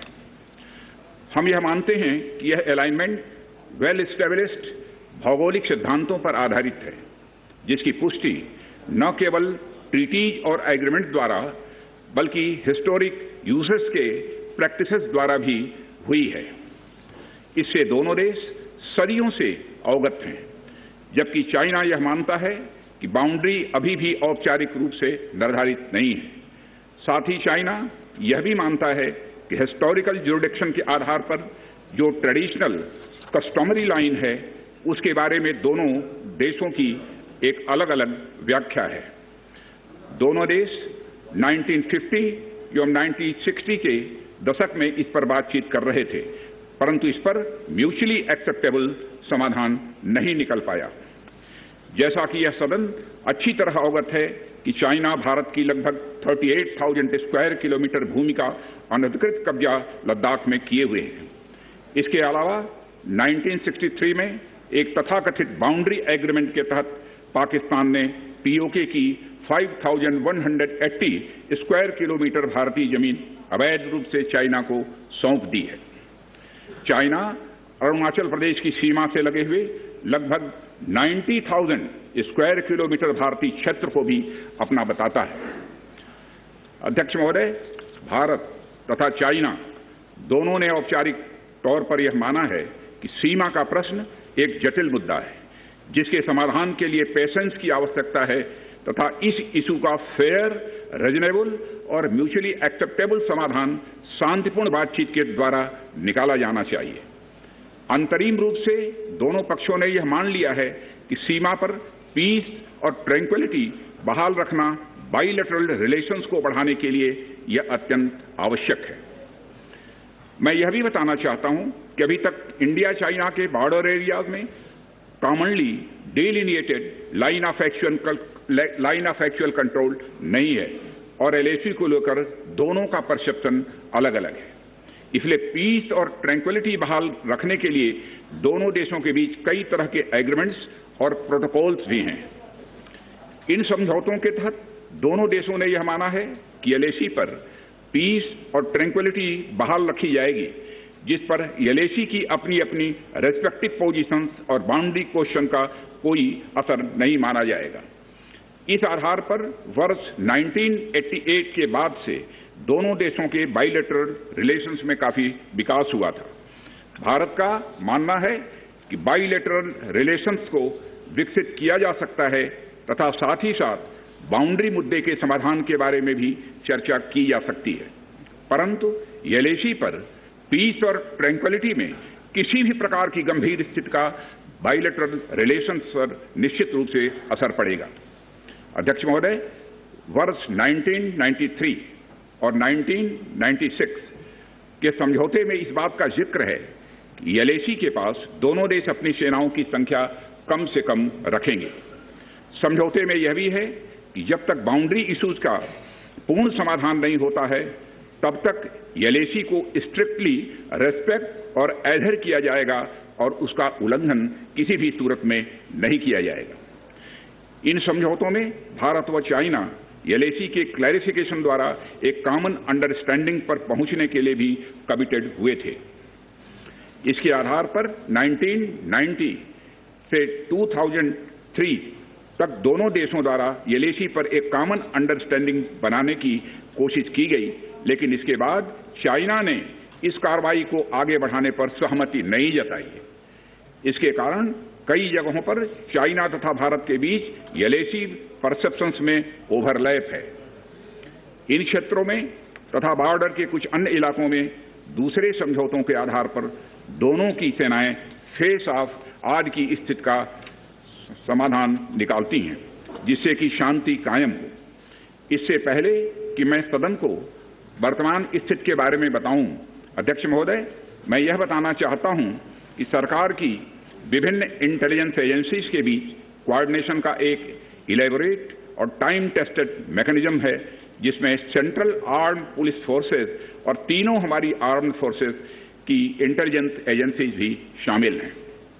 टेक्निकल और ह्यूमन इंटेलिजेंस को लगातार कोऑर्डिनेटेड तरीके से इकट्ठा किया जाता है तथा आर्म्ड फोर्सेस से उनके डिसीजन मेकिंग के लिए भी शेयर किया जाता है। अध्यक्ष महोदय, अब मैं सदन को इस साल की उत्पन्न परिस्थितियों से अवगत कराना चाहता हूं। अप्रैल माह से ईस्टर्न लद्दाख की सीमा पर चाइना की सेनाओं की संख्या तथा उनके आर्मामेंट्स में काफी वृद्धि देखी गई है। मई महीने के प्रारंभ में चाइना ने गलवान घाटी क्षेत्र में हमारी ट्रूप्स के नॉर्मल ट्रेडिशनल पेट्रोलिंग पैटर्न में व्यवधान शुरू किया, जिसके कारण फेस ऑफ की स्थिति उत्पन्न हुई। ग्राउंड कमांडर्स द्वारा इस समस्या को सुलझाने के लिए विभिन्न समझौतों तथा प्रोटोकॉल के तहत वार्ता की जा रही थी। इसी बीच मई महीने के मध्य में चाइना द्वारा वेस्टर्न सेक्टर में कई स्थानों पर एलएसी पर ट्रांसग्रेशन करने की कोशिश की गई। इसमें कोंगकाला, गोगरा एंड पेंगोंग लेक का नॉर्थ बैंक शामिल है। इन कोशिशों को हमारी सेनाओं ने समय पर देख लिया तथा उसके लिए आवश्यक जवाबी कार्रवाई भी की है। अध्यक्ष महोदय, हमने चाइना को डिप्लोमेटिक तथा मिलिट्री चैनल्स के माध्यम से यह अवगत करा दिया कि इस प्रकार की गतिविधियां स्टेटस को यूनिलेटरली बदलने का प्रयास है और यह भी साफ कर दिया गया कि ये प्रयास हमें किसी भी सूरत में मंजूर नहीं है। अध्यक्ष महोदय, एलएसी के ऊपर फ्रिक्शन बढ़ता हुआ देखकर दोनों तरफ के सैन्य कमांडरों ने 6 जून 2020 को मीटिंग की तथा इस बात पर सहमत बनी कि रेसिप्रोकल एक्शंस के द्वारा डिसएंगेजमेंट किया जाए। दोनों पक्ष इस बात पर भी सहमत हुए कि LAC को माना जाएगा तथा कोई ऐसी कार्रवाई नहीं की जाएगी जिससे स्टेटस को बदले। किंतु इस सहमति के वायलेशन में चीन द्वारा एक वायलेंट फेस ऑफ की स्थिति 15 जून को गलवान में क्रिएट की गई। हमारे बहादुर सिपाहियों ने, हमारे बहादुर सेना के जवानों ने अपनी जान का बलिदान दिया और साथ ही चीनी पक्ष को भी भारी क्षति पहुंचाई है अध्यक्ष महोदय, और अपनी सीमा की सुरक्षा में वह कामयाब रहे। इस पूरी अवधि के दौरान हमारे बहादुर जवानों ने जहां संयम की जरूरत थी वहां संयम रखा तथा जहां शौर्य की जरूरत थी वहां शौर्य प्रदर्शित किया है अध्यक्ष महोदय। मैं सदन से अध्यक्ष महोदय यह अनुरोध करता हूं कि हमारे दिलेर राजनाथ सिंह लोकसभा में अपना बयान देते हुए, और ये आज की बड़ी डेवलपमेंट है। स्थिति अभी भी तनावपूर्ण है पर भारत तैयार है किसी भी तरह के चैलेंज के लिए। चाइना जिस तरह से स्टेटस को बदलने की कोशिश कर रहा है, जितने भी मेजर्स लेंगे वो लेने के लिए भारत तैयार है। पर अनिल जी, एक कंसिलिएटरी स्टेटमेंट भी कहा कि जो पिछले हफ्ते दोनों फॉरेन मिनिस्टर्स के बीच 5 पॉइंट प्लान पर अग्रीमेंट हुआ था वो फॉलो करने की कोशिश करेंगे। भारत अपनी तरफ से कोई बड़े डेवलपमेंट्स नहीं करेगा, बट अगर चाइना कुछ भी कोशिश करे तो उसके लिए भारत तैयार है। कैसे देखना चाहिए सर इन स्टेटमेंट्स को? दीप, इस बयान को आप जिस तरह से देखना चाहें देख लें। अगर आप ये बयान ये मानकर देखना चाहें कि सिचुएशन कंट्रोल में है और भारत की तरफ से कोई ऐसा बयान नहीं आया है कि देखिए ये बयान ऐसा है जो अंतर्राष्ट्रीय मीडिया में और चीन और सब लोग सुन रहे हैं और सब इस बयान से मतलब निकालने की कोशिश करेंगे, तो रक्षा मंत्री ने ऐसा कोई उकसाने वाली बात नहीं की है। लेकिन साथ ही ये भी बिल्कुल साफ कहा है कि अभी तक स्थिति सामान्य नहीं हुई है, बातचीत चल रही है, तो स्टेटस को बना हुआ है। तो ऐसे में न इस बयान के बाद आप ये मानकर चल सकते हैं कि कोई खास दिक्कत वाली बात नहीं, बात बढ़ेगी नहीं और हम आराम से इस मामले को निपटा लेंगे। और नहीं इस मामले को लेकर ये बताया कि बहुत ज़्यादा दिक्कत या तनाव वाली बात भी हो सकती है। तो दोनों तरफ से अभी जो बातचीत का सिलसिला चल रहा है, सैन्य कार्रवाई के ऑप्शन जो खुले हुए हैं उसको देखते हुए मेरे ख्याल से स्टेटस को वाला मामला है, न्यूट्रल बयान ये देखा जाए। और अब जो कुछ भी आगे डायरेक्शन आपको लेना है मार्केट का वो इवेंट्स से लेना है। इस स्टेटमेंट के बाद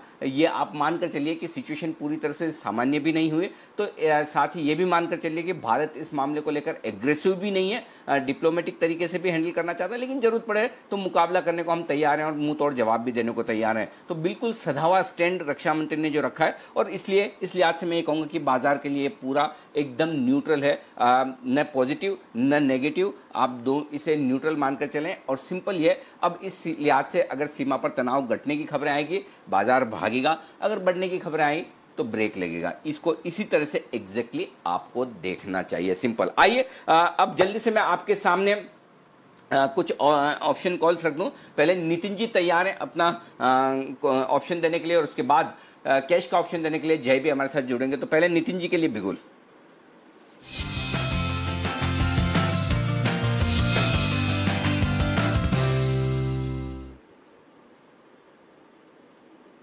नितिन जी बताएं सर।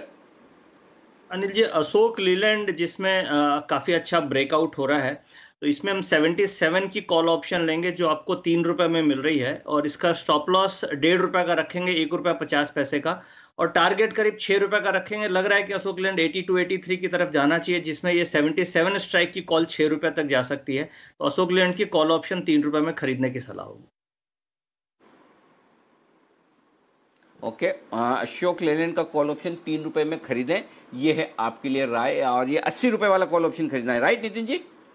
77 रुपए वाला 77 का at the money call option है।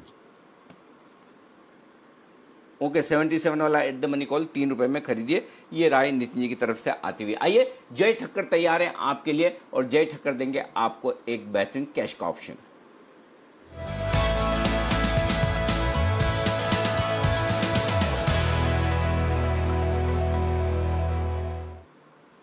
बताएं Jai. Very good afternoon to Anil ji. Anil ji, morning में जो हमने out of the money call option दिया था 22,300 का, वो इन द मनी हो चुका है काफ़ी। एंड वहाँ पे प्रॉफिट बुक करने की भी सलाह दी है। 275 वाला 394 का हाई लगा जय जय जय जय जय जय अरे जय एक मिनट जय जय जय जय जय जय जय जय माफी चाहता हूँ मैं आपको याद ही कर रहा था जब मैंने आपने सुबह ही दे दिया आउट ऑफ द मनी और इन द मनी होने के बाद मैंने दिया सुबह 22,200 का कॉल ऑप्शन 2:30 बजे और मैं सोच ही रहा था सुबह जय का कॉल ऑप्शन क्या गजब का सुपर हिट हुआ है, वाह मजा ही आ गया। 22,300 वाला कॉल ऑप्शन आपने दिया 295 रुपए में, 437 और 522 का टारगेट, करेक्ट यही था ना? लाजवाब, बहुत ही शानदार, बिल्कुल मतलब सुपर हिट। उस वक्त तो देखिए मैं ईमानदारी से बोलूं मेरी भी हिम्मत नहीं थी कि मैं 22,500 का ये कॉल ऑप्शन 22,300 का मैं दे दूं। उस वक्त तो मैं भी डेटा फॉर्मेशन का इंतजार कर रहा था, लेकिन आपने समय से पहले बहुत ही बढ़िया दिया। अब बताइए अब क्या करना है? Thank you Anil ji. अभी in the money call option खरीदना है 22,400 का। परसों का मैं कहूँगा कि एक एक्सपायरी है और आज ऑलरेडी दूसरा दिन खत्म होने को है ये वीकली एक्सपायरी का। सो 317-18 के रेंज में 22,400 का कॉल ऑप्शन मिल रहा है बैंक निफ्टी का, ये खरीद कर चलना चाहिए। नीचे में हम स्टॉप लॉस लगाएंगे 202 का, 202 का स्टॉप लॉस, 318 के आसपास खरीदना है। इसका पहला टारगेट अनिल जी बन रहा है 427 का और दूसरा टारगेट बनेगा 468, 427 एंड 468। ये दो लेवल्स के लिए 22,400 का in the money call option bank Nifty का खरीद कर चलना है। मुझे लग रहा है अनिल जी अभी भी बैंक निफ्टी में 22,750 तक जाने की गुंजाइश है पूरी। मुझे से लग रहा है कि आज के पॉजिटिव क्लोज के साथ प्रोबेबिलिटी अभी और भी बढ़ जाती है। जो हम सुबह प्रीएम्प्ट कर रहे थे वो इनफैक्ट एज एंटिसिपेटेड हो रहा है, तो प्रोबेबिलिटी बढ़ जाती है। तो अभी भी बने रहना चाहिए लॉन्ग साइड पर बैंक निफ्टी में, इसलिए 22,400 का कॉल ऑप्शन रिकमेंड कर रहा हूँ। साथ ही साथ अनिल जी मेरे पास एक स्टॉक में भी ऑप्शन है जैकपॉट में, आप जब कहेंगे तब बताऊँगा।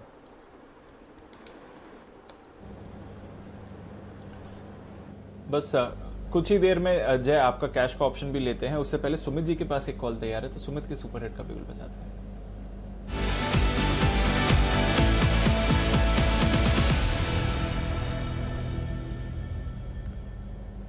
बताएं सुमित जी।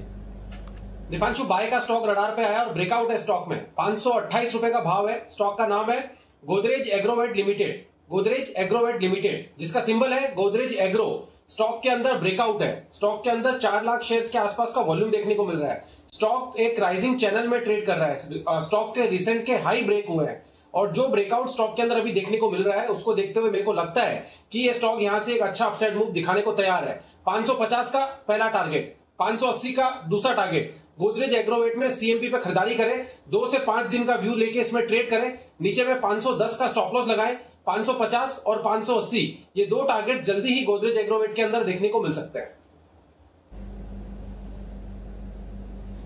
ओके, गोदरेज एग्रोवेट यहां पर आपको करनी है खरीदारी। ये है सुमित जी की तरफ से राय। अनिल जी की तरफ से भी स्ट्रैटेजी बस आने की तैयारी में है। तब तक जय से पूछ लेते हैं कि उनका जैकपॉट रिकमेंडेशन कौन सा है।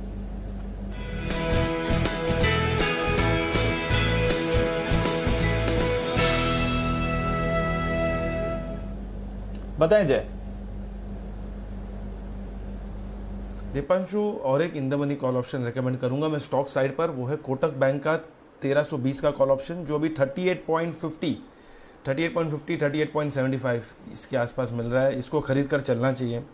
मुझे ऐसा लग रहा है कि कोटक बैंक में बहुत ही अच्छी तेजी हमें देखने मिल सकती है और ये एक लार्ज कैप बैंक है, ये भी हेल्प कर सकता है निफ्टी को काफ़ी, एक बैंक निफ्टी को इनफैक्ट बढ़त देने में, साथ ही साथ निफ्टी में भी आएगी देखने में। तो 1348 से लेकर 1367 तक के लेवल्स में देख रहा हूँ दीपांशु। इसीलिए इसके टारगेट जो पहले बन रहे हैं 4775 के हैं और दूसरा टारगेट 5225, 4775, 5225, ये 2 टारगेट्स के लिए 38.50, 38.75 का 1320 का कॉल ऑप्शन खरीदना है। इसमें स्टॉप लॉस हम प्लेस करेंगे 29.60 का। दीपांशु, बहुत ही क्लियर एक 5 वेव डिक्लारिंग स्ट्रक्चर कोटक बैंक में खत्म हुआ है और पॉजिटिव डाइवर्जेंस अवरली चार्ट्स पर देखने मिला है। ये जनरल फिनोमिना है एक 5 वेव डिक्लारिंग स्ट्रक्चर का। तो जब ऐसा होता है तो प्रोबेबिलिटी बढ़ जाती है ऊपर जाने की। इसीलिए मुझे ऐसा लग रहा है 1367 तक के लेवल स्पॉट में देखने मिलेंगे। तो कोटक महिंद्रा बैंक का 1320 का कॉल ऑप्शन लेकर चले। ओके, कोटक महिंद्रा बैंक 1320 का कॉल ऑप्शन खरीद के चलिए, अच्छी गेन्स के लिए। बैंक्स पर हाई कन्विक्शन है। और आशीष जी, फाइनली अब आईसीआईसीआई और एक्सिस ये दोनों भी पार्टिसिपेट करते हुए दिख रहे हैं, डेज हाई पर हैं, 2-2.5% की तेजी आ रही है। इनमें से कोई बैंक जो आपको पसंद हो, आप खरीदना चाहेंगे?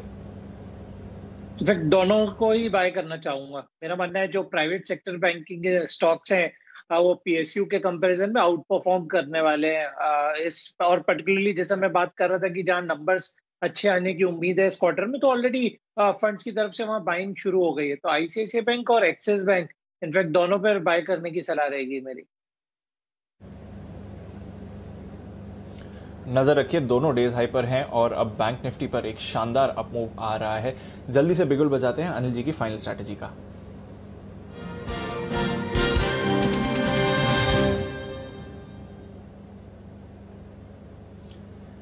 अनिल जी, तेजी का माहौल है। डाउ फ्यूचर्स डेज हाई पर ट्रेड कर रहे हैं सर, 175 अंक, 250 पॉइंट्स की तेजी के साथ। नैस्डैक फ्यूचर्स पर नजर डालिए, 1% का उछाल है इधर, 11,400 के पर नैस्डैक फ्यूचर्स हैं। यूरोप के बाजारों में अच्छी तेजी है, आप देख रहे हैं कि लगभग 1% ऊपर यूके है, 0.5% ऊपर यूरोप में जर्मनी और फ्रांस के भी बाजार दिख रहे हैं, और हम भी डेज हाई पर हैं और आपकी बैंक निफ्टी की स्ट्रैटेजी भी सुपर हिट रही है। तो बताइए अब क्या करना चाहिए? देखिए दीप, क्लोजिंग तो अच्छी हो रही है, लेकिन जो है ना, थोड़ा सा वो इस लेवल पर जाकर क्लोजिंग हो रही है जहां पर मतलब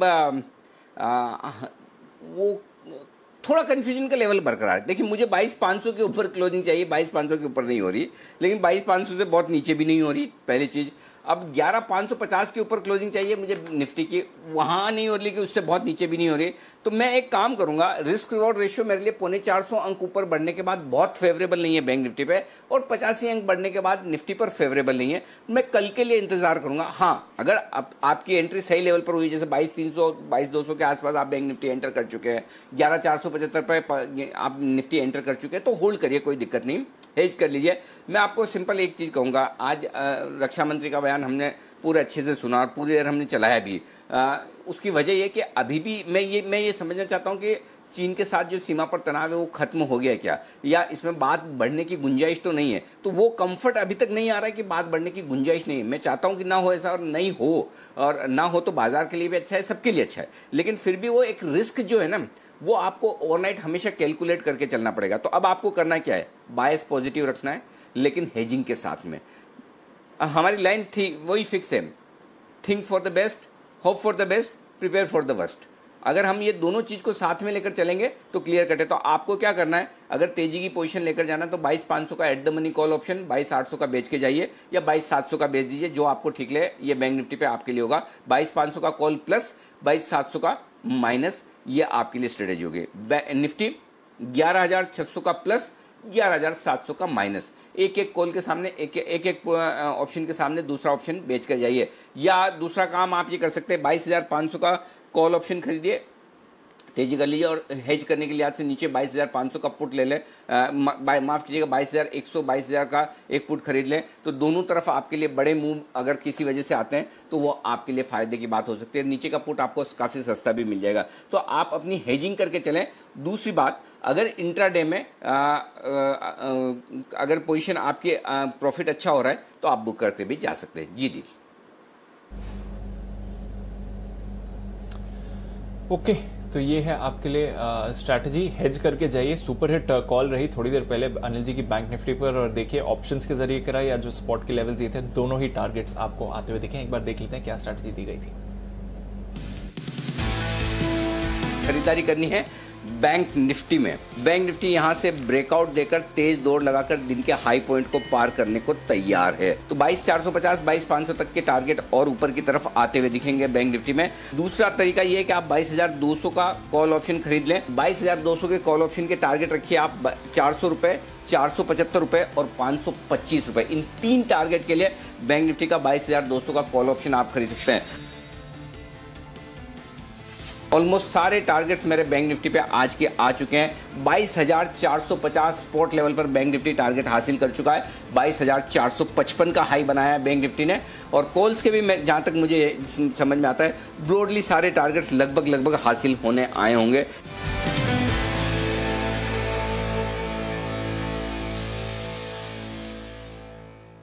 ये थी super hit strategy Anil ji की बैंक निफ्टी से, और अब कह रहे हैं कि आप हेज करके जाइए। क्लोजिंग से पहले जल्दी से आशीष के पास चलते हैं बैन से बेनिफिट के लिए। आशीष बताइए, कौन से स्टॉक्स बाहर आ सकते हैं, कौन से नए एडिशंस हो सकते हैं? दीपांशु, 8 स्टॉक बैन में बने रहेंगे। इनमें से बाहर निकलने की संभावना किसी की भी नहीं है। कोई भी स्टॉक ऐसा नहीं है जिसकी मार्केट वाइड पोजीशन लिमिट फिलहाल 80% से नीचे हो, लेकिन 5 स्टॉक ऐसे नजर आ रहे हैं जहां पर मार्केट वाइड पोजीशन लिमिट 95% को क्रॉस कर गई है। वोडाफोन आइडिया 105% है, टाटा केमिकल्स अगर आप देखें 100% है, भारती एयरटेल करीब 99% है, और टाटा मोटर्स को अगर आप देखेंगे तो करीब 96% है मार्केट वाइड पोजीशन लिमिट। यानी 4 स्टॉक कैसे हैं जहां पर पूरी संभावना नजर आ रही है कि स्टॉक बैन में आते हुए नजर आएंगे।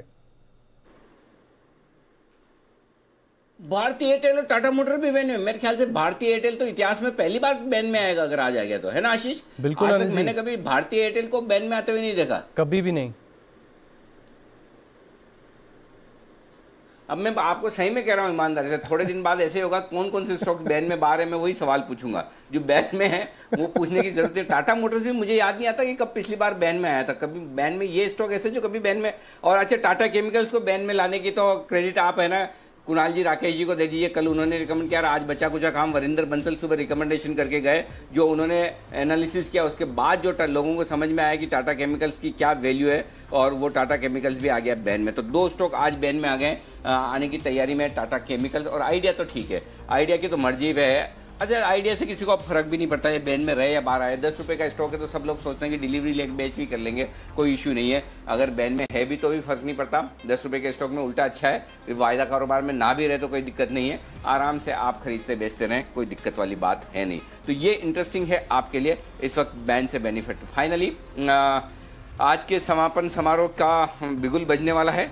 ओ माय गॉड, 22,500, वाह! क्लोजिंग लेवल पर बैंक निफ्टी, मजा आ गया, क्या बात है।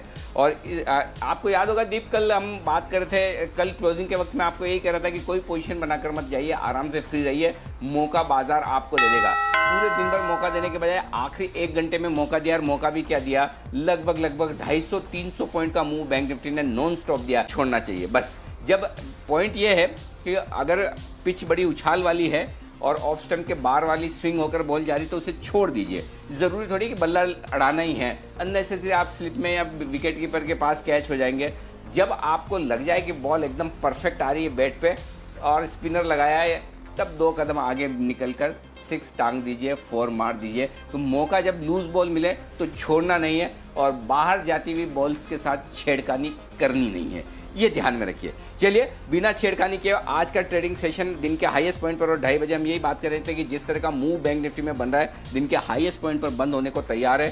थैंक गॉड, दिन के हाईएस्ट पॉइंट पर दोनों ही बाजार बंद हुए। God is very kind, thank you very much.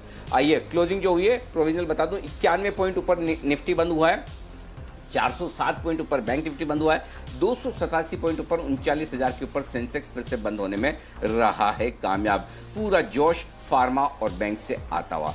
आइए अब आज के सेशन की यहाँ पर क्लोजिंग करेंगे, उससे पहले एक चीज़ और बता दूं, आज शाम को आपके लिए क्या है खास।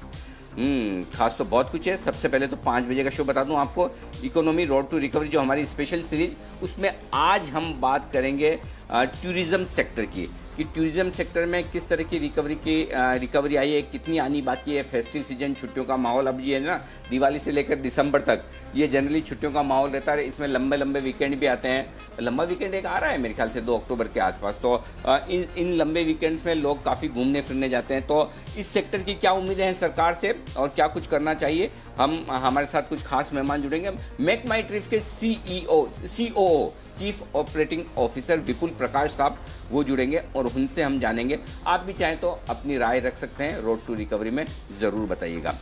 दूसरा 6 बजे कोरोना को लेकर हमारा खास शो होगा, आपकी खबर आपका फ़ायदा, सलामत रहे परिवार हमारा।